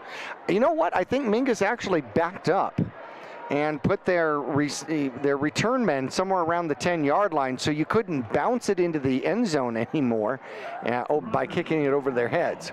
Yeah, I mean, you got to learn your lesson at some time, right? I mean, the ball's been bouncing right into the end zone, so it's a good adjustment there by the coaching staff already in the second half, right off the kickoff return. Mingus will start half number 2 with the lead and the ball, 14-10 here. At the would-be blocker, he's at the 40. They're going to catch him at the 35, down to the 20-something. And the Mingus Marauders start off with a huge run. A missed tackle out there results in tremendous yardage for Grijalva, and he goes over 100 yards in this game. Oh, baby, and your homecoming king, Jahir Hernandez, absolutely plows over an Eagle. Great lead block there for Grijalva, and boy, man, Mikey's going to take all advantage of that open turf out there. He's fast. 42 yards to open up the second half for the Mingus Marauders, and he gets 122 yards in the game. There's the snap, and it's going to come the other way. Bruand cuts under a block and then back out outside of a block, and then gets caught behind him. Number 17 catches up with him as he dances behind the line. That's Suda, and trying to steal the ball away from Bruand on the ground. Bruland's going to end up picking up about 2 on that one as the ball sits just outside the red zone. And Bruand doing his shifty moves out there, only able to get a couple yards on that one, but the Eagles did a really good job that time at getting to the outside, not letting Bruand get there first. Camacho, the one receiver to the top, lines up. He's got 2 cover men out there on him, and all sorts of movement out there. Mingus Marauders, I'm going to say that one might go against the Mingus Marauders, since there was like 14 people that moved on that one. And that's, man, I got to give a shout out. Clay Bowers, it may have been a little bit guilty there leaving early, but my goodness. I mean, just a sizable difference between Clay and the defensive end he's tackling, and Clay pushes him back a few yards. That's an outstanding job. Mingus comes out, 2 backs in the backfield. As the ball comes out past the 26-yard line, they hand it off to Grijalva, rather. Grijalva will dive forward, get back the 5 yards that they lost, and bring it back to the 21-yard line. And that will bring up a 3rd and long out there for the Mingus Marauders. Yeah, playbook's pretty wide open here. You're pretty comfortable, even though it's 3rd and long. You're just about in the red zone here. Offense has been playing good. Again, I'll bring it up a couple more times this second half here. Ball safety, it's big. De La Haye's at a wing. Camacho comes down to the near side, only receiver. Stokes looks to take the snap, takes the snap, and does not hand it off. Has a little bit of time, looks to throw, throws the ball into the end zone, and going for Wolowitz out there. Wolowitz goes into the corner underneath the stairs, and it was just thrown out of his reach. Had a man up underneath, and that's going to bring up a 4th down for the Mingus Marauders at the Flagstaff 21-yard line. And I really want to call out Mario Camacho on that one. Mario, absolutely love the positive outlook. Mario's starting to celebrate a touchdown. He said, look at that pass, and just off the fingertips. 2 men in the backfield. 4th down conversion attempt for the Mingus Marauders. They fake the handoff. They get some pressure. They throw the ball, and it's going to go out to Ralston off his fingertips. Ralston limps out of bounds out there. As it looks like he might have got cleated, and he is laying on the ground in pain. That is going to be a turnover for the Mingus Marauders, and unfortunately, Ralston is in pain out there. So Mingus does not score on the opening drive. The Flagstaff defense holds outside their own red zone. Yeah, really nice job by the Eagles to hold strong there. And yeah, you're right, Jackie. That was a big hit out there. Well, hopefully Ralston's going to be okay. I think he got stepped on. I really do. I think he got stepped on or cleated right down at the ankle area. Mingus brings the defense out here. Double tight end offense here for the Flagstaff Eagles, and they are going to hand it out to Wetzel. Wetzel tries to follow blocks, gets out to the 25-yard line, a gain of 4, where he is gang tackled by the Mingus Marauders. And he does, and that's a nice job by the Eagles offensive line. Ezra Rupp out there leading the way, 77. It's a nice, good blocking on the edge there. 2 receivers to the top, same formation. Wetzel behind the line of scrimmage by 8 yards, like he's going to punt. There's the snap, and they go to hand it off, and they hand it off to him late. Getting in was Latham. Latham took him down behind the line of scrimmage, unable to tackle him. Bowers will clean it up for the tackle for loss, and there was a little miscommunication out there between the quarterback and the running back as to which direction that play was going. Yeah, there sure was, and I mean, when you have your running back lined up so far in the backfield, I mean, that's what's going to happen when you have a little bit of a miscue that takes up, 1 Mississippi. That's all you need for a defender to spin off a block, and that's exactly what Bowers does. 3rd and 9, 3 receivers to the top end. Brown looks to throw the ball, has a little bit of time, runs, gets somewhat tripped up, and losing the ball. The Mingus Marauders get a turnover at the 31-yard line. Latham will knock it out, and it looks like Calandra will come up with the fumble recovery out there. Now, Calandra usually causes the fumble. He doesn't get him, but he got this one. Wow, what a hit by Latham. My goodness, jars the ball out, and boy, if you're a defensive coordinator and Coach Montebaia is over there absolutely loving that. You can see the sidelines real jazzed up after that, and they got their offense right back out on the field. So that could be, if the stats are right, the first fumble lost here by the Flagstaff Eagles in this season.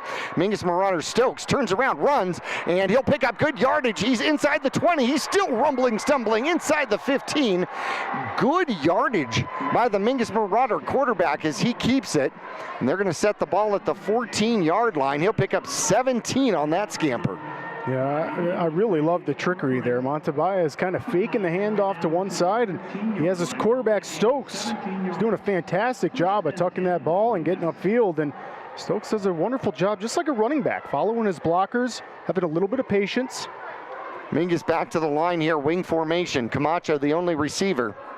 Stokes under center takes it and will hand it off. Grijalva bounces off a block and puts his shoulder down, gets inside the 5 down to the 4, and that is going to be enough for a first down, and that'll make it first and goal from the 3. Give them 11 yards. And it's great to see the offense moving closer and closer to that end zone. That ball, like you said, just sitting on the 3-yard line, and boy, the Marauders offense has worked for it and earned it. I mean, take away the turnovers, they have looked very, very sharp tonight, and they are about to get some more points here. Well, they got one. Don't jinx them here. Wing formation. They're heavy to the short side of the field. There's the snap, and they hand it off Bruand. Bruand trying to follow his blocks. He won't get in, struggles, and yes, he does get in. He puts his hand down and launches himself into the end zone for the touchdown, and he gives the salute as he walks off to the sideline. Mingus scores, extends the lead 20-10, and with the extra point coming up. Well, you had me sweating the jinx there. Thank you, Bruand. Yeah. Seth, coming to my rescue. Yes. After you could call me out. And that's just a great finish, huh? We didn't even think he was going to get in the end zone. I thought he was down, and somehow he put one hand down and then launched himself into the end zone for the touchdown. Mingus scores first here in the second half with 7:06 left to go in quarter number 3. And they need another blocker. They're going to be close to a delay a game here. Let's see if they get it off in time. Hernandez steps back. Senna says, we got to hurry. Are you ready? Makes the hand. There we go. There's the gesture. The kick is up. The kick is good. Hernandez 3 for 3 here today, making it 21-10, a 2-score lead for the Mingus Marauders. Kickoff coming up on the other side of this break.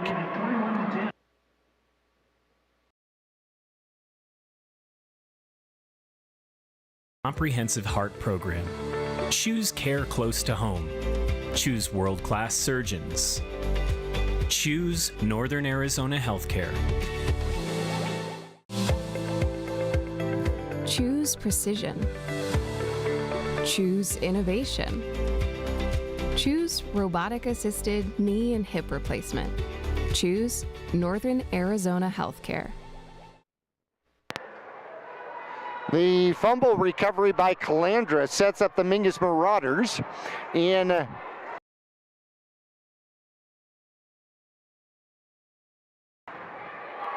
Mingus final covers it up, or actually gets the touchdown rather, by Bruand, a 3-yard power run. The extra point by Hernandez is good, and the Mingus Marauders take a lead 21-10 over the Flagstaff Eagles. This is Grand Canyon region play to start off the Grand Canyon region. So whoever wins this one goes 1-0 in the Grand Canyon region, is definitely looking good. And Stokes is going to kick this one off. He's going to kick it deep. It'll be taken at about the 3-yard line. It's going to be Birdno. Birdno avoids a tackle and then skims out of it, and making a touchdown saving tackle out there is going to be Moody at about the 40-yard line. He is dangerous in open field. Holy cow. Whew. And Waters just lucky to come up with a stop there on the kickoff return, like we talked about in halftime. The Eagles special teams is playing great thus far in the game.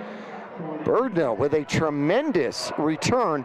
I thought he was going to get caught at about the 9-yard line, sidestepped a tackle, and then darts through a small hole, gets out to the 38-yard line. There's the snap. They will hand it off. Wetzel trying to come to the outside. Mingus contains him. A decent gain, though, as Wetzel weaves his way for about 5. De La Haye and Bowers out there on the tackle, calling those guys quiet a few times on defense. They're just ball hawks, man. That's awesome. They're just getting right to the ball, making a good play on Wetzel. They took away the outside from him. He had to cut it back inside, and that's where you really want to do that so you get some help.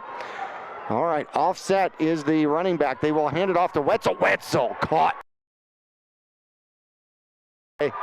by Latham. Latham gets him for a tackle for loss. A loss of 1. Bear hugged him right around the neck. Yeah, look out. That defensive line for the Marauders really coming alive here. Love to see it. As soon as Bowers got into this game, he was having a huge effect on that D-line. And now you see big Nick Choate. He's going both ways. Quite a few of these big guys for the Marauders going both ways. And hats off to them That's obviously good stamina. They're up here in higher elevation too doing it. Congratulations to Bauer's sister who got married here tonight. So congratulations. 2 men in the backfield, and they are there to protect, and the ball is out once again, and it is on the field, and Mingus dives for it, and it might be De La Haye that comes up with it. Mingus, another caused fumble, and Mingus gets the ball back at the 40-yard line. And just like that, that's how you flip the script on turnovers right there. That's a couple of forced fumbles for the Marauders. Outstanding defensive play. They're laying great hits on the Eagles right now, and boy, that is just another turnover. Marauders are going to get their offense back out there, and that is a great way to start the second half. So if the Flagstaff Eagles did not have any lost fumbles coming into this game, that is 2 now that the Mingus Marauders have tagged on them. And Bruand has lost it, and dropping it is Stokes. Stokes tries to get out of it and will go down, and hopefully he is not hurt. I didn't like the way he went down. So he fumbled the ball, got it back. I swear, there is something slippery about these footballs here. The ball all the way back to the 48-yard line, a loss of 8. Yeah, there's been 5 fumbles that have gone to the other team, 5 turnovers, and with a couple drops by Stokes, it's been like, you're right, like 7, maybe 7 or 8 fumbles. Picked it off the turf, got the ball back, and they are going to hand it to the second back. That's going to be Bruand. Bruand undercuts one man and then runs right into a blocker. He will pick up about 4. Number 99 out there, wearing one of the large uniforms, makes the tackle, and it's going to be 3rd and 14. See if Mingus can extend their lead here, but they're going to need a pretty decent play. Yeah, I love Bruand's effort on that. The big guy for the Eagles literally stops Bruand in his tracks, and Bruand has so much momentum that he flips right over the top of him.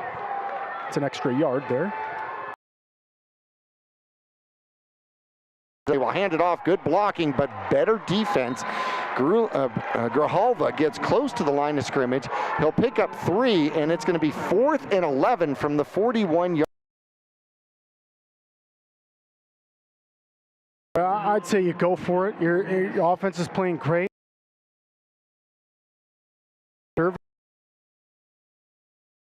Really a coin flip, right? You can punt the ball, try to pin them really deep, or you can go for your offense has been playing good.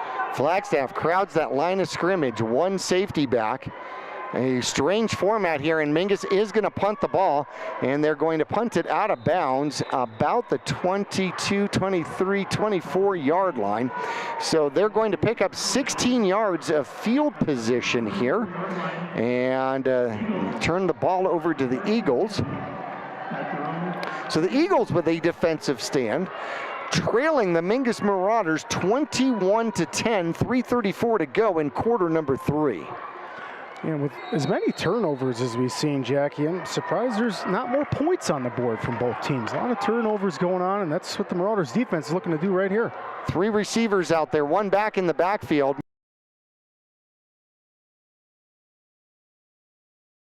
Taking the legs out is De La Haye. Witzel catches the ball, and I don't know if he got back. Did he get back to the line of scrimmage or not? Looks like maybe he did. Wow, and what a hit. If you got to see the replay on VVTV there, Isaiah Latham busts right through that offensive line and lays a huge hit on Chase Brown. Chase Brown is winded still, visually winded from that hit. 6th reception out there by Witzel out of the backfield. That one goes for 0 yards. Brown puts the ball up and turning and making a play, but they're going to throw the flag. Getting a hand on it out there for the Mingus Marauders is going to be Thompson, but they may claim that he had too much of Carlson on that play, and it might be a pass interference call against the Mingus Marauders here. Yeah, 9 times out of 10, that's what you're looking for here. It's probably going to be a defensive pass interference, and it was close. You know, a lot of contact in all these plays, and Marauders sidelines had their hands up on that one. It's going to be first down by penalty again. 15-yard penalty. That is 5 penalties against the Mingus Marauders for 50 yards. here in this one. To the top side, one back in the backfield with Brown.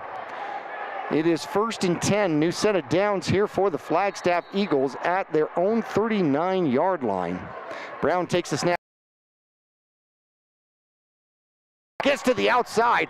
Probably his best run of the day as Leckington takes him down right at about the 49-yard line. We're going to see if that's going to move the chains. I think it does. Yeah, and you can see your replay there on VVTV. Wetzel, there's nobody on the edge for the Marauders. I'm not sure if Leckington was kind of at a linebacker spot or shadowing a wide receiver, but he did a great job of using the angle to get to him. They will hand it off. Once again, short gain, maybe 3 or 4. Leckington will get credit for the tackle once again. They get into Mingus Marauder territory at the 47-yard line. Boy, and just another play. Clay Bowers is in the backfield. Isaiah Latham's getting in the backfield. So this Marauders defensive line is for sure getting their pressure. Up. Look for the play coming in from the sideline. 3 receivers to the top. They're going to switch sides with Wetzel. There's the snap. Quarterback looks to throw. There's a block out there. He throws the ball downfield, and it is interception. It's going to be Camacho with the interception, and he has got the run back past the 40, past the 50, and inside of Flagstaff Eagle territory. We're going to see where they're going to mark him out. He is inside of the 40, down to the 37-yard line. He picks that one off at the 27-yard line, takes it back to the 37. No, and what kudos go to Camacho. That's just great coverage. Really good coverage by Camacho. Just kind of playing that shadow, right? He's spying on Chase Brown as a quarterback and comes up with a massive interception. I believe, Jackie, is that Chase's first interception possibly of the season? And it comes at the hands of Camacho and that Marauders defense. Well done. 3rd interception of the season, 1st interception by Camacho this year because he has been out so much, but he's replacing Bruand. Bruand only playing pretty much offense here, but speaking of offense, Mingus will bring the offense back on. 1st and 10 from the Flagstaff 37-yard line, 1:39 left to go in quarter number 3. Mingus leading by 11. There's the handoff. There's Bruand. Bruand cuts underneath the block. He's at the 15, the 20, and he is out of bounds. Let's see where they're going to mark him out. And they're going to mark him out somewhere around the 13-yard line, but a flag on the field. That's going to be coming back. It's in the vicinity of holding, so I imagine that's what we'll see here. It might have been one of the reasons that Bruand had a nice opening to get to the sidelines. That never happens. It wasn't me. That's a great song. That's a great song. I love that song. Something bad happens, wasn't me. That's what that entire offensive line for the Marauders is saying right now. It's going to be effectively an 8-yard penalty as the infringement was 2 yards downfield at the 35-yard line. When the Marauders starting to climb up in penalties here, Jackie. That's one of the things as we get further into region play. Those penalties are really going to come back to bite you. Spread offense here for the Mingus Marauders. One back in the backfield. Stokes will go under center. He'll put Bruand in motion. He'll go from right to left, and Stokes is going to run it. Runs away from a tackler and then runs into tacklers. And gets to the 44-yard line. A gain of 1. Yeah, what a huge hit there. Ben Walter for the Eagles. That was a great hit. And if you're Stokes, I think you want to try to avoid getting suplexed like that. So nice job, Ben Walter, the Eagles, laying a huge hit on the Marauders. Leading tackler out there for the Eagles, playing I Spy with my little eye. Number 12 on number 12 there. Yeah, absolutely. So 2nd and 17. 3rd quarter coming down to a close. Under a minute left to go.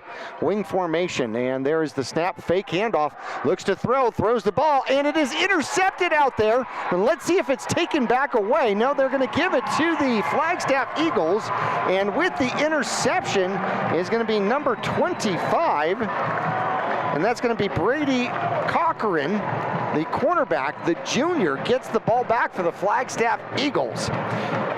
What's a little bit cattywampus on that play, Jackie, is I don't know that Brady knew that ball was coming. I mean, Brady was just playing pretty tight coverage.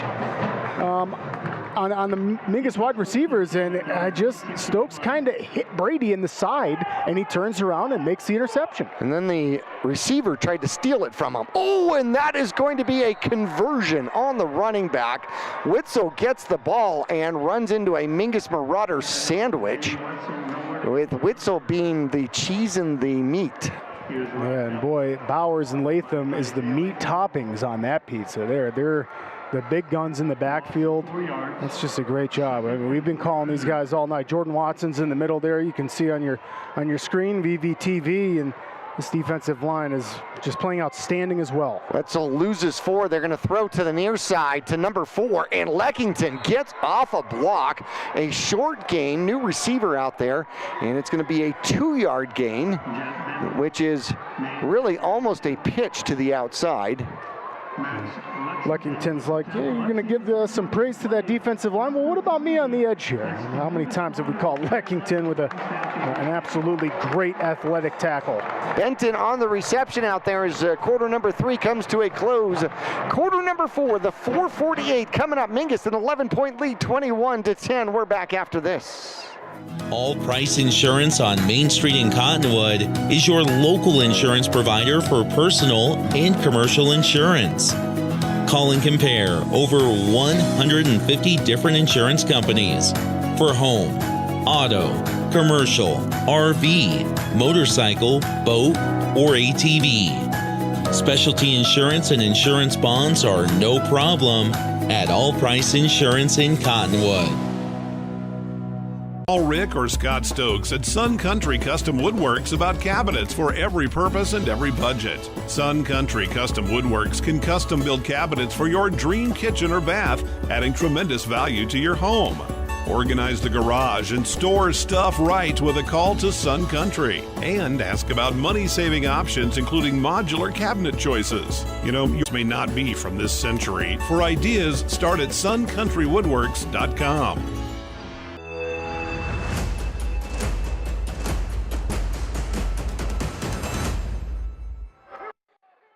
We start the fourth quarter with a 3rd and 12 out here for the Flagstaff Eagles. They take the snap. Brown looking, throw, and downfield overthrows it. This is going to be Nielsen, number 33. Split the difference. That's going to bring up a 4th down, and Latham is out there. Boy, I think Chase Brown just kind of taps his hands. The Eagles wide open for the first down, but it's crucial. I mean, this is absolutely crucial. If you can go down and get more points on the board and extend this lead, it absolutely takes almost all the wind out of Flagstaff's sails. Well, a 28-10 lead makes it a 3-score game, yes? Yep. Okay, and when you are in quarter number 4, possessions become tight, and you know the sideline becomes that 12th defender. Okay, then all of a sudden with a 3-score lead, the clock becomes the 12th defender. Am I right? Yeah, you're right. And with the Marauders running game, it's going to be very, very easy. And not to jinx that, but they got a good running game and they could run that clock a lot more. So that's a great point you make.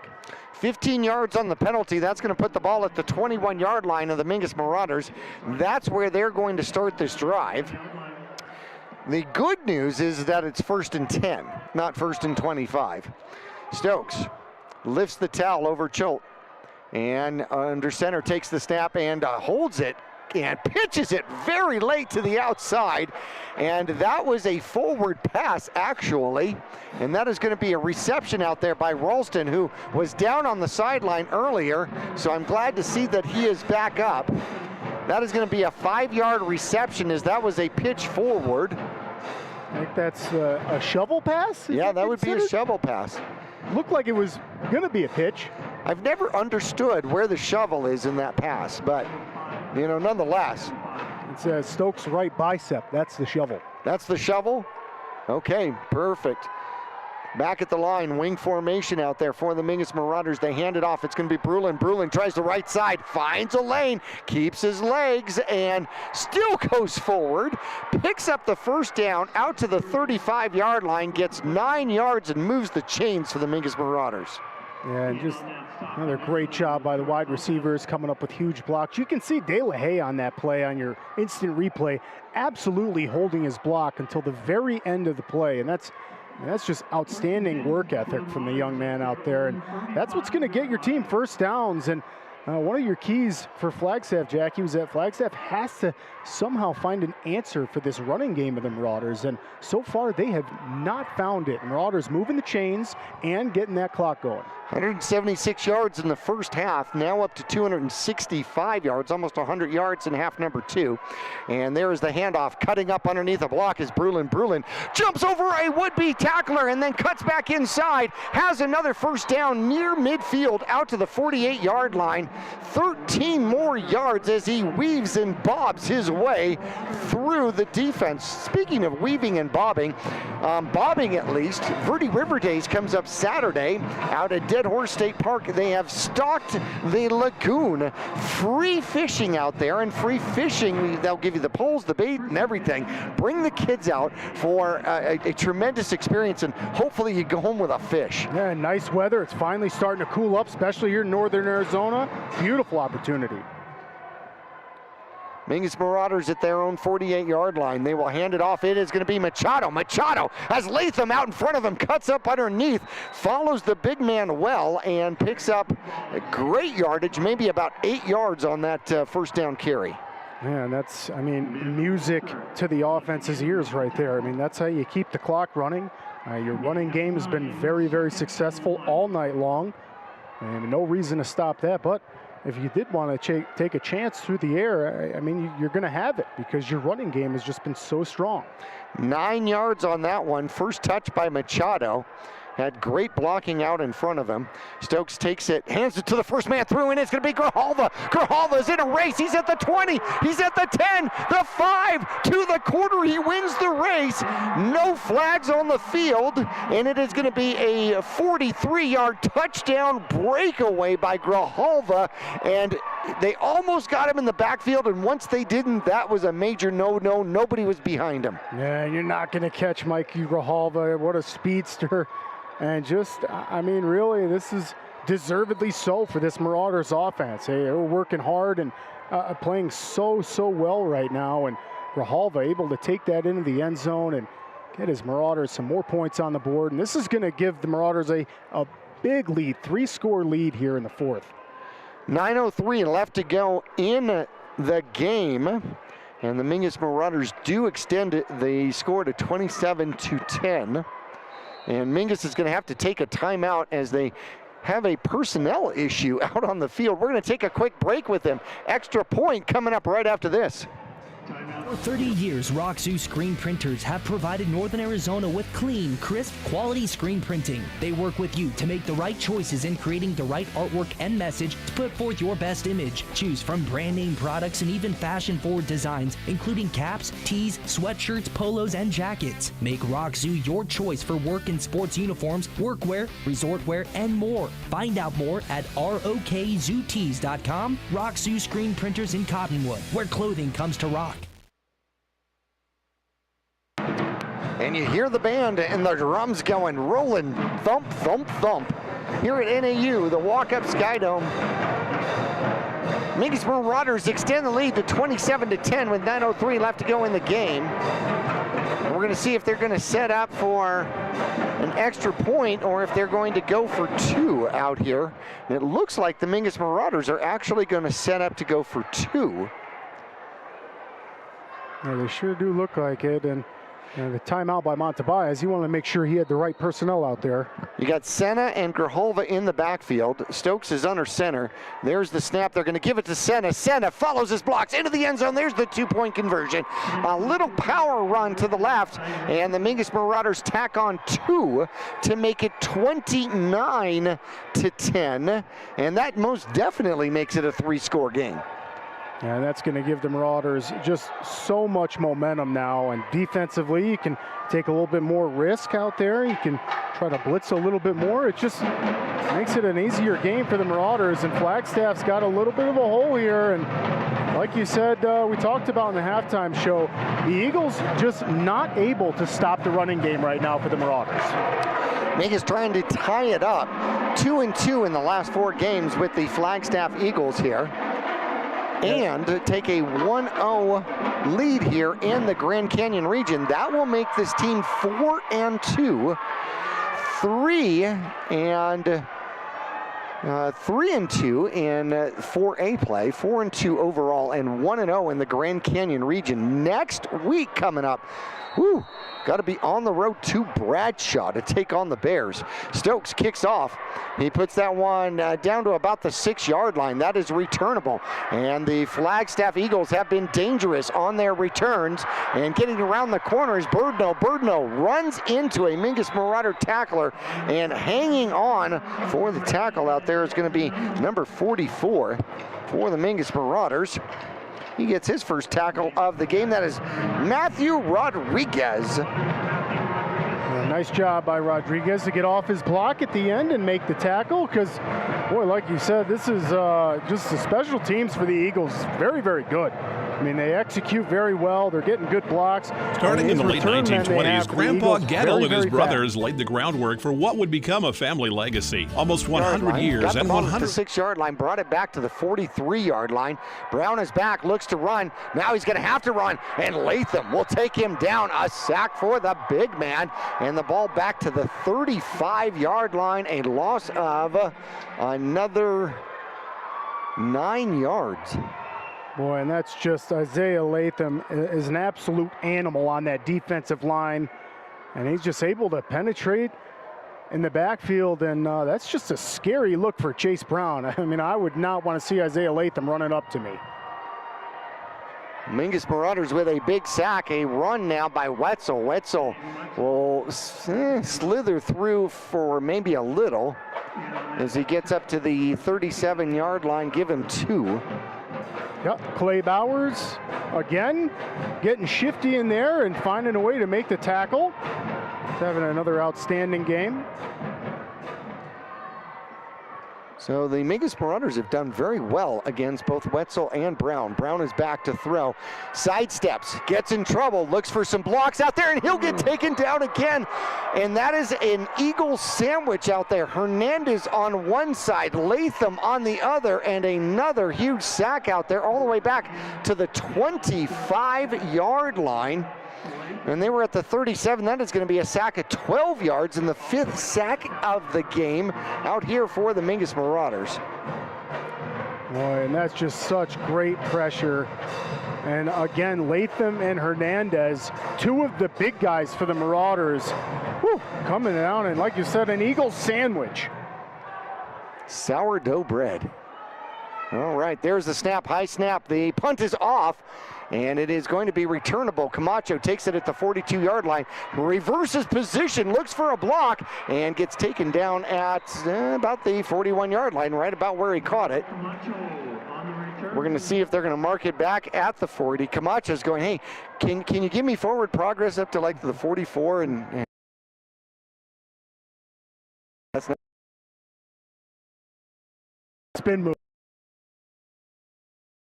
Opportunity for the Marauders to eat a lot of clock here. 29-6 left to go in the game, and the Marauders just getting the ball here, able to hopefully put together a drive that just eats a lot. For another 100-yard game. Grijalva broke 100 yards a long time ago. He's at 184.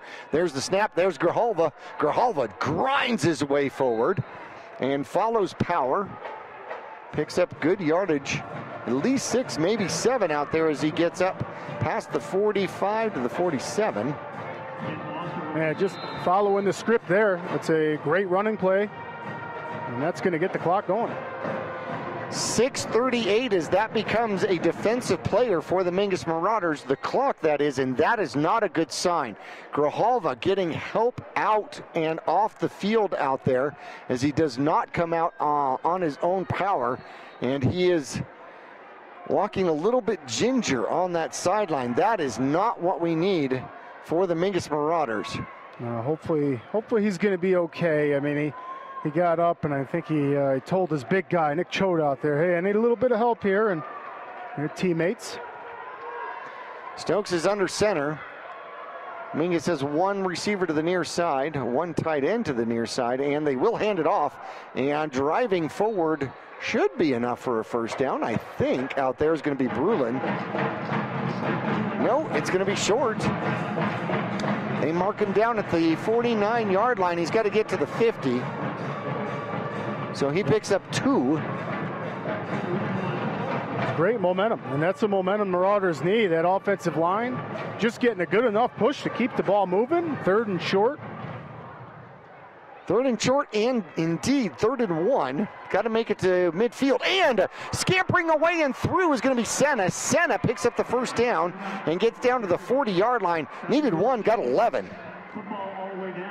Yeah, so many of these running plays, you have to give a lot of credit to that Marauders offensive line. They're doing a great job opening up some holes up front.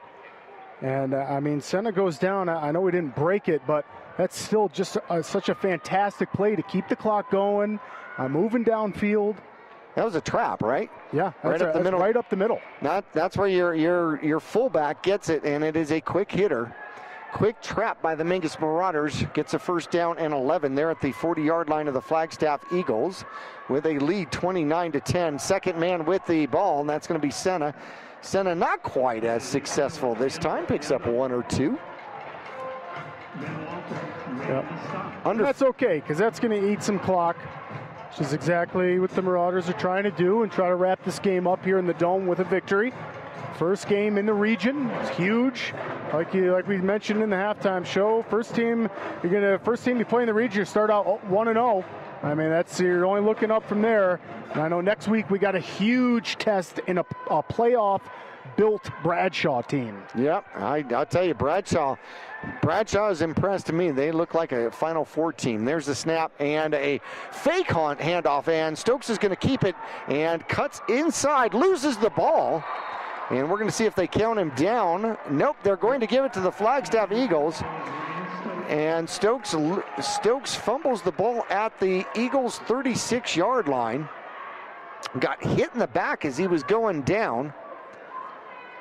And that is going to be another turnover, 4th turnover for the Mingus Marauders. Ouch. Yeah, you got a ball safety. You got to harp on ball safety right there. And Stokes, it's not like he was dangling the ball out or anything. Just a couple Eagles kind of tackled him at the same time and caused a good turnover there.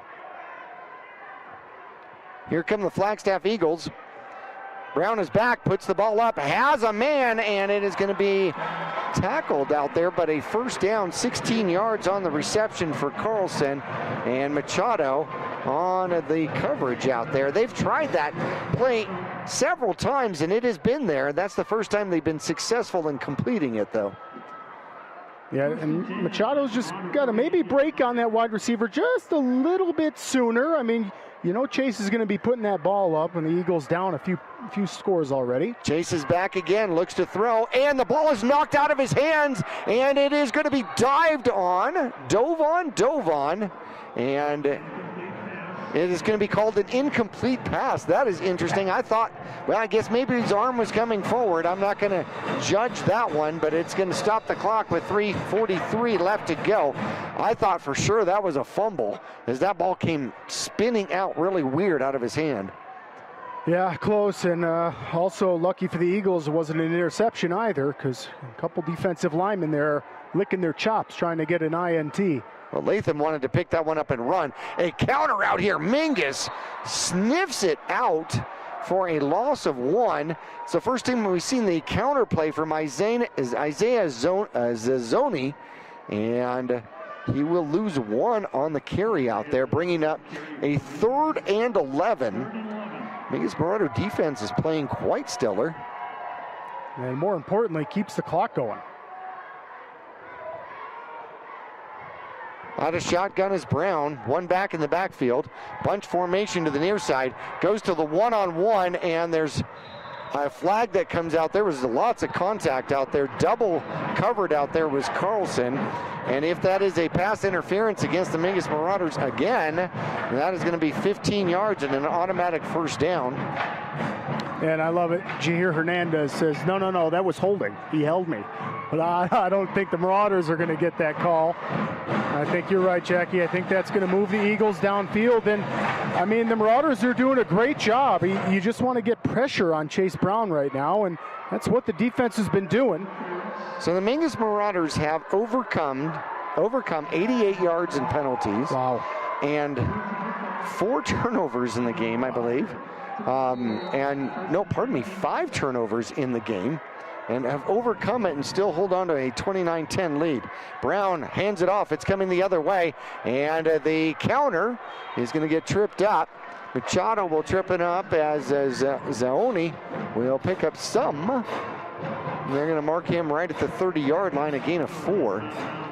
Yep, nice job, Calandra, coming in at the end, making sure that ball carrier is going out of bounds. 2:40 left to go in the game. Mingus a 3-score lead, 29-10.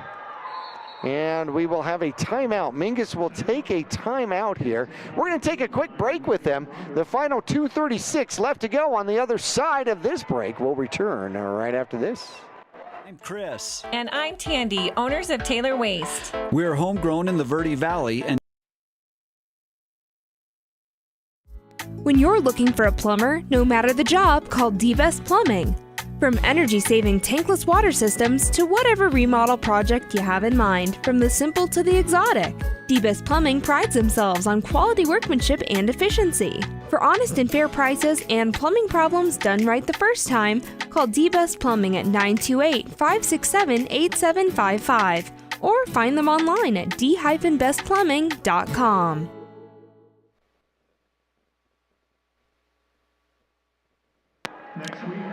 Back here at the NAU walk-up Sky Dome, Mingus takes a timeout, grab a drink of water, and probably talk a little bit about what they want to do defensively here, how they want to work this. 3 receivers to the top, 1 back in the backfield with, it's going to be Wetzel out there with Brown. Brown takes a snap, Mingus comes after him, and he will get swallowed up, but gets out of it, looks to throw the ball, and then goes down, touching him, and getting credit for the sack out there. He dove up underneath the hit that was coming from Calandra and gave himself up for a 4-yard sack out there. And that was a coverage sack, wouldn't you say? I was just going to call that out. That's a wonderful call from you. That is a total coverage sack. I mean, that's just the wide receivers not letting Chase Brown have any open targets out there. Well, he didn't have a lot of time to look downfield either. 1:57 left to go in the game, 3rd and about 14. He's back, steps up in the pocket, goes to the outside, has a little bit of room. He's going to run, and he'll get pushed out of bounds. Maybe a little late out there by Calandra. There are flags out on the field right at the 39-yard line. Calandra survives that one, doesn't get a flag for a late push out of bounds. Yeah, right in the flag's right in that vicinity of holding, typically. But we'll see, because you're right, Calandra did get a little bit of a late shove there, but hey, when the quarterback's in play, fair game. Yeah, but when he's going out of bounds, you know, I know that refs pretty much at every level try to protect the quarterback too. I wonder if the quarterback's trying to reach out of bounds, can you swing kick that ball back in play? That'd be a fumble. No, that would be kicking. That would be kicking. It appears as though it is going to end up being approximately a 10-yard penalty. So that would turn the game into rugby. Yes. So, ladies and gentlemen, the Flagstaff Eagles have their 2nd penalty of the game now. In 4th quarter, 1:48 left to go. Mingus has won that category too. 2 receivers, 3 receivers to the bottom, 1 to the top. Brown barks out his call, looks to throw, looks left, looks right, in trouble, and goes down. And that's going to be Bowers. That is the wedding reception man. We'll call him the wedding singer out here tonight as he gets his sack in the game. Yeah, he better be celebrating really hard tonight. Clay Bowers, have yourself a game. He's been in the backfield and in Chase Brown's face all night long. And if he's not at Chase Brown's face, he's in Wetzel's face. Leading running back for the Eagles. That's an outstanding defensive job. That is another sack. Brown has not been able to get the ball off. and looks to throw, and will be in trouble. Here comes Calandra. There is another sack on 4th and 35, and the Mingus Marauders sack him, and this time Calandra does some damage, and Bruand gets up slow. That one, I think, hurt, man. Yeah. Hopefully that kid's going to be okay, man.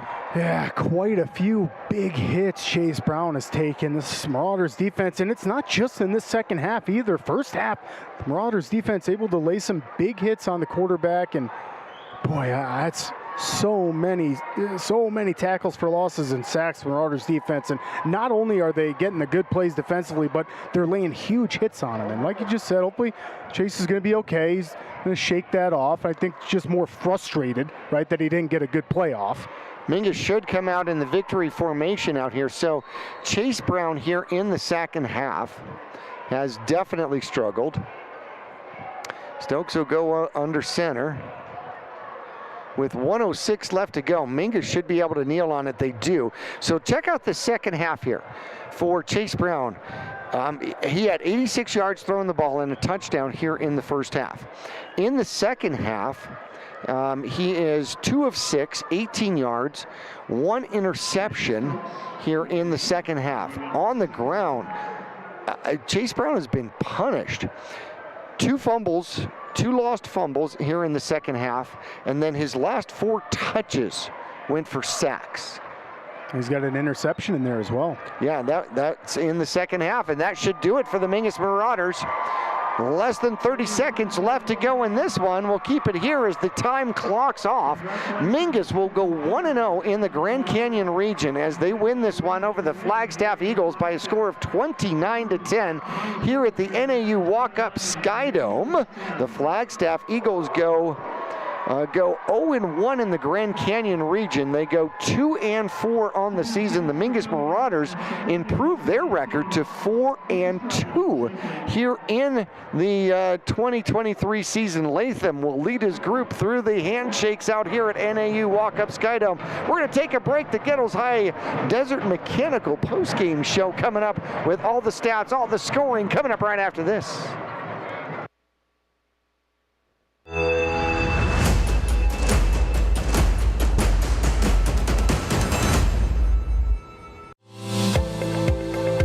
Choose the region's most comprehensive heart program. Choose care close to home. Choose world-class surgeons. Choose Northern Arizona Healthcare. Choose precision. Choose innovation. Choose robotic-assisted knee and hip replacement. Choose Northern Arizona Healthcare. Yavapai College has many degree and certificate programs to get you on track to a rewarding, well-paying career in a variety of industries such as healthcare, manufacturing, construction, elementary education. Still time to register. Visit us online today at yc.edu/admission to connect with your future career. For 30 years, Roxu screen printers have provided Northern Arizona with clean, crisp, quality screen printing. They work with you to make the right choices in creating the right artwork and message to put forth your best image. Choose from brand name products and even fashion-forward designs, including caps, t-shirts. Roxu, your choice for work and sports uniforms, workwear, resort wear, and com.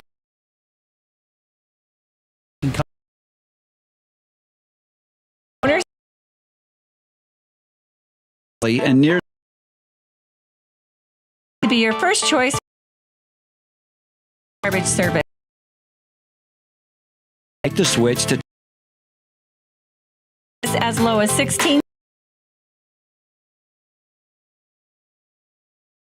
Service call Taylor Waste at 649-2662.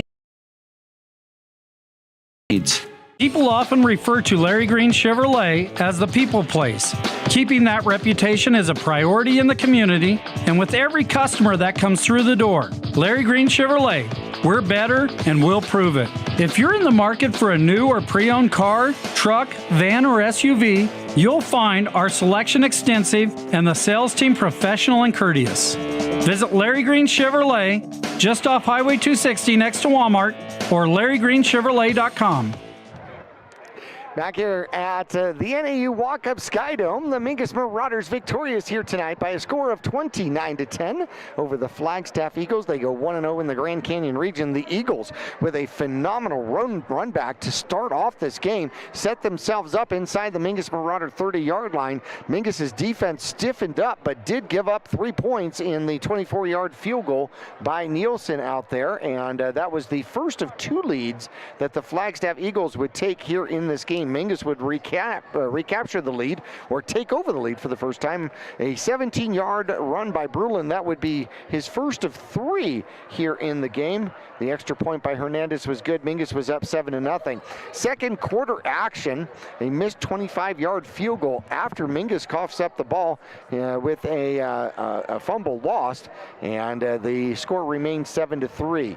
6:51 left to go. The Eagles would take over the lead. A 24-yard touchdown, Bruand to Carlson, after Mingus would give up the ball at near their own 20-yard line, and the extra point was good by Nielsen. It was 10-7. Mingus would take back the lead and then never give it up again.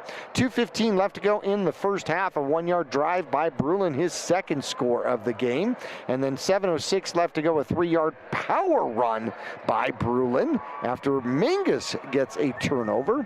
A fumble recovery by Calandra out there. The Hernandez extra point was good. It was 21-10. Then fourth quarter, the Mingus Marauders extend the lead with 9:03 left to go. A breakaway by Grijalva of 43 yards. The 2-point conversion, a center run, made the score 29-10. And that's where our final score here is for the Mingus Marauders. Lots of turnovers in this game, a tremendous amount of turnovers. Both of these teams had trouble hanging on to the ball here. Yeah, it's kind of weird. The ball was on the turf a lot tonight. You got to give a lot of credit to the Marauders for having 5 turnovers. Now, I know one came with no time left at the end of the first half, but 5 turnovers, and you still come away with a 29-10 victory. First game in the region. I mean, that's outstanding. Really, when you think about it, 5 turnovers, and they're coming away with, you know, a triple score lead. They finished the game like that. So Marauders have got to have some momentum and some confidence starting their region play like this. I would just say, Jackie, that you definitely have to start to clean up those turnovers, especially the deeper we get into region play. I mean, we don't even have to get too deep because Bradshaw is our next opponent, and boy, what a monster that's going to be. Certainly on the road, nonetheless, to go meet Coach Young and the Bradshaw Bears. The Mingus Marauders ended up with 5 turnovers in the game, 4 fumbles lost, and an interception. And then you turn around and you go to the other side, and the Mingus Marauders in the takeaway category here. The Mingus Marauders had 1 interception. Camacho picked up his first interception of the season, and then they took the ball away twice in the second half. So the Mingus Marauders coughed it up, gave it up 5 times, took it back 3 times in this game, but still 10. We're going to take a break in the Gettles high individual stats, and then we're going to hopefully see that Grijalva is going to bounce back. It was nice to see Bruand come back from what was a high ankle sprain. Played well out here today, but Grijalva had the yardage on the ground here for the Mingus Marauders. We'll talk about that coming up after this.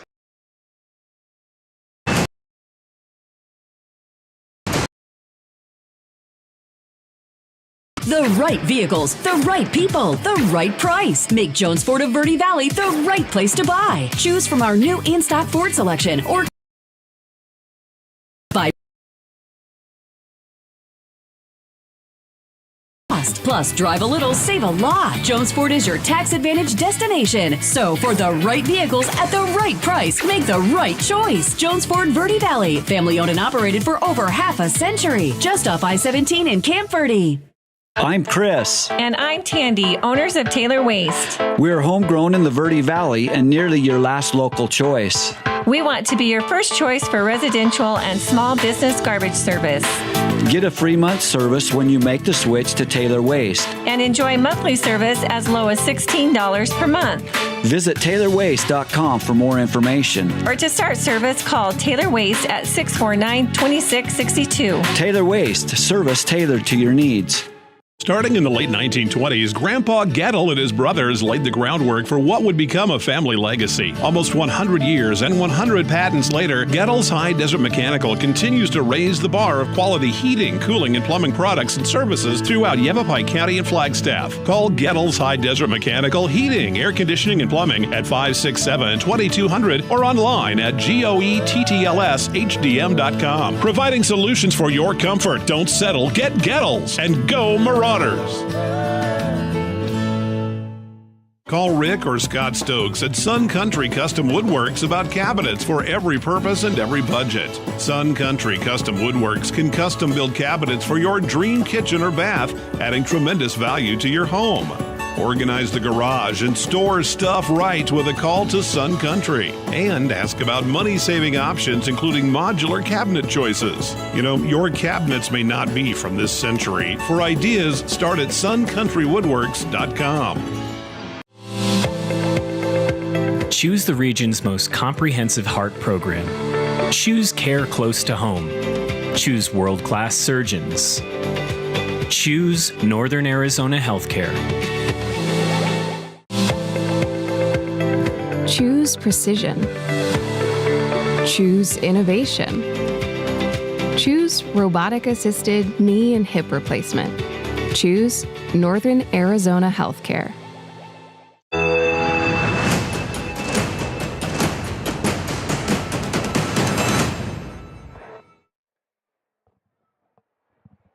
Back here at NAU, the walk-up Sky Dome, kind of lost my microphone. It was like I looked at myself in the picture and went, where's my mic? Too amped up over the win in the Sky Dome. There we go. 29-10. The Mingus Marauders victorious out here. Individual stats. The Mingus Marauders, if, and you're not supposed to do this, it's supposed to, the sacks are supposed to get, go against the actual passing yards, but Max perhaps doesn't happen to work that way very well. So if you put those all against the rushing yards out here today, the Mingus Marauders held the Flagstaff Eagles to -10 yards on the ground. Negative 10 yards on the ground, 29 carries. Now, Wetzel, who is well ahead of 15 carries here tonight, 36 yards. Wetzel in the Grand Canyon region, Jack,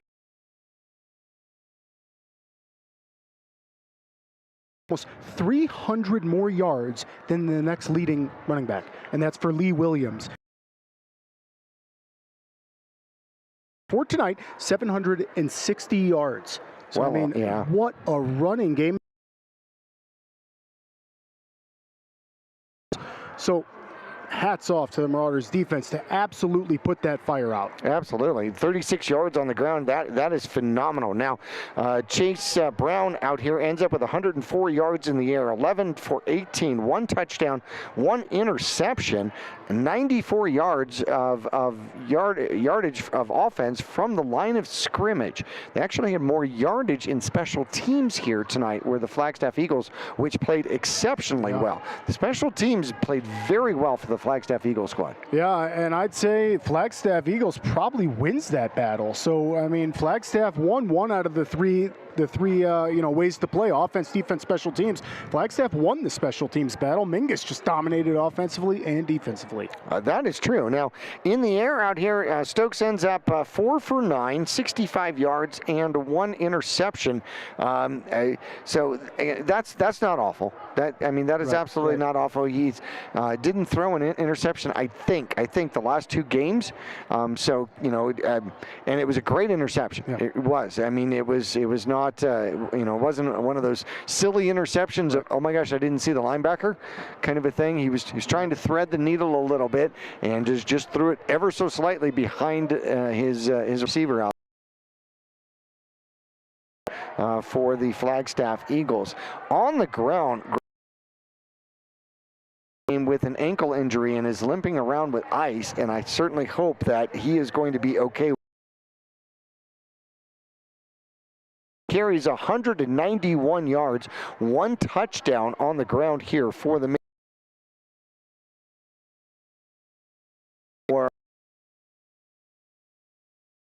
Bruand got close but didn't get to 100 yards. 13 carries, 84 yards. However, he found pay dirt 3 times, 3 touchdowns in this game on the ground. Ralston had a carry for 12 yards for the Mingus Marauders. And De La Haye 2 for 5. Machado had 1 for 9 yards. And for the Mingus Marauder quarterback, Stokes, 11 carries, for 42 yards. That included the sacks. The problem has been, up here in the high air, for some reason, the ball was more slippery. And we gave up the ball too many times on the ground. Yeah, it sure was, and we're going to have to clean that up the further we go into region play, especially if you want any kind of chance at playoffs. You absolutely cannot have 5 turnovers. No. When you play against these playoff-bound teams, they are going to capitalize every time you turn the ball over. And if it's not every time, it'll be 90% of the time. So Marauders, you're right. I mean, able to pull through all those turnovers. Rain Stokes does a nice job. And I'm even going to give Walsworth a shout out too, Jackie. Walsworth, we saw the young guy step in there once Stokes' helmet fell off in a crucial play towards the end of the first half, where the Marauders do have a chance to get it in the end zone. Stokes' helmet comes off, so he's got to sit out a play. Walsworth comes in, and you know what? Doesn't try to force anything, and the youngster just goes out. Nobody downfield, right? Flagstaff was playing a big prevent there, and throws the ball out of bounds. So there's throwing the ball safety's there for the Marauders. I feel like Stokes is getting better at it. We saw the youngster throw it away. It's really hanging on to that football, which, yeah, you're right. We saw a lot of balls hit the turf tonight. And so that's just got to get cleaned up. 46 carries on the ground and 356 yards on the ground. One of the best running efforts for the Mingus Marauders here in this season. And coming up, this is where the schedule goes. So the Mingus Marauders are on the road next Friday night, and we will be at Bradshaw. And then the 13th, That's the 6th. The 13th, we actually have our bye week. So the Mingus Marauders will get a chance to, hopefully, get rid of us during the course of the season so far. And then we host the Coconino Panthers. And so far, third quarter action, believe it or not, Coconino with a 34-0 lead over Bradshaw to start Grand Canyon region play. Holy cow. Did not see that coming. I did not see that coming at all. That's third quarter action, and Bradshaw's getting shut out right now. Coconino putting a bid in for the Grand Canyon region for sure. And if Coconino wins that one, that sends the Grand Canyon region topsy-turvy nonetheless. Yeah. Now, here's the problem. If Bradshaw loses that game to Coconino, unfortunately, Mingus is the next team coming to town.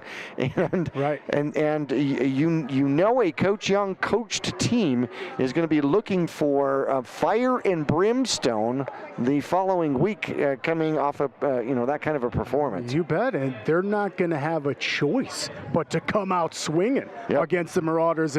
If they're going to take a loss tonight in their very first game in Grand Canyon region play, you're right, that's scary. That's scary because we know Bradshaw has played playoff contending teams. We know that they've made it in the past before. In the last season, they went to the second round. A lot of guys come back, so that's a little scary. Is Coconino just that good? Is the Grand Canyon region getting that much better? It's kind of exciting. Don't know, but guess what? Time will tell. We're going to find out. We are going to find out next week as we are on the road to Bradshaw, and we're going to bring our coverage across the hill, which is going to be fantastic and an awful lot of fun. And then we will have our bye week. Don't forget that Verde River Day is coming up tomorrow.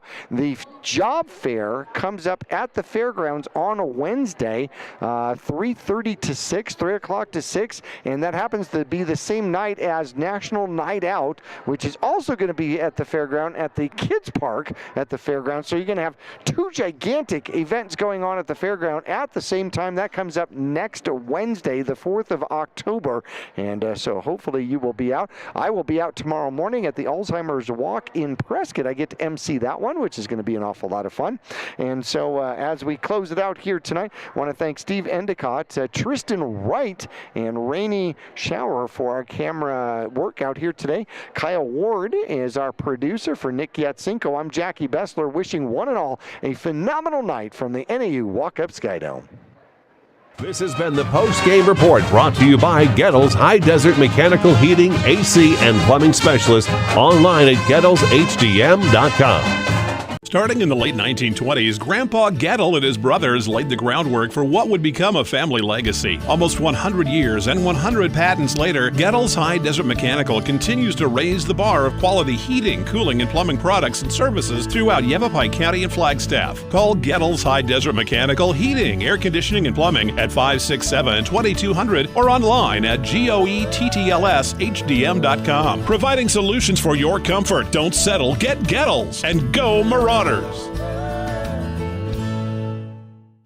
This has been a presentation of Yavapai Broadcasting Sports. Any rebroadcast or use of this broadcast without written permission from Mingus Union High School or Yavapai Broadcasting is expressly prohibited.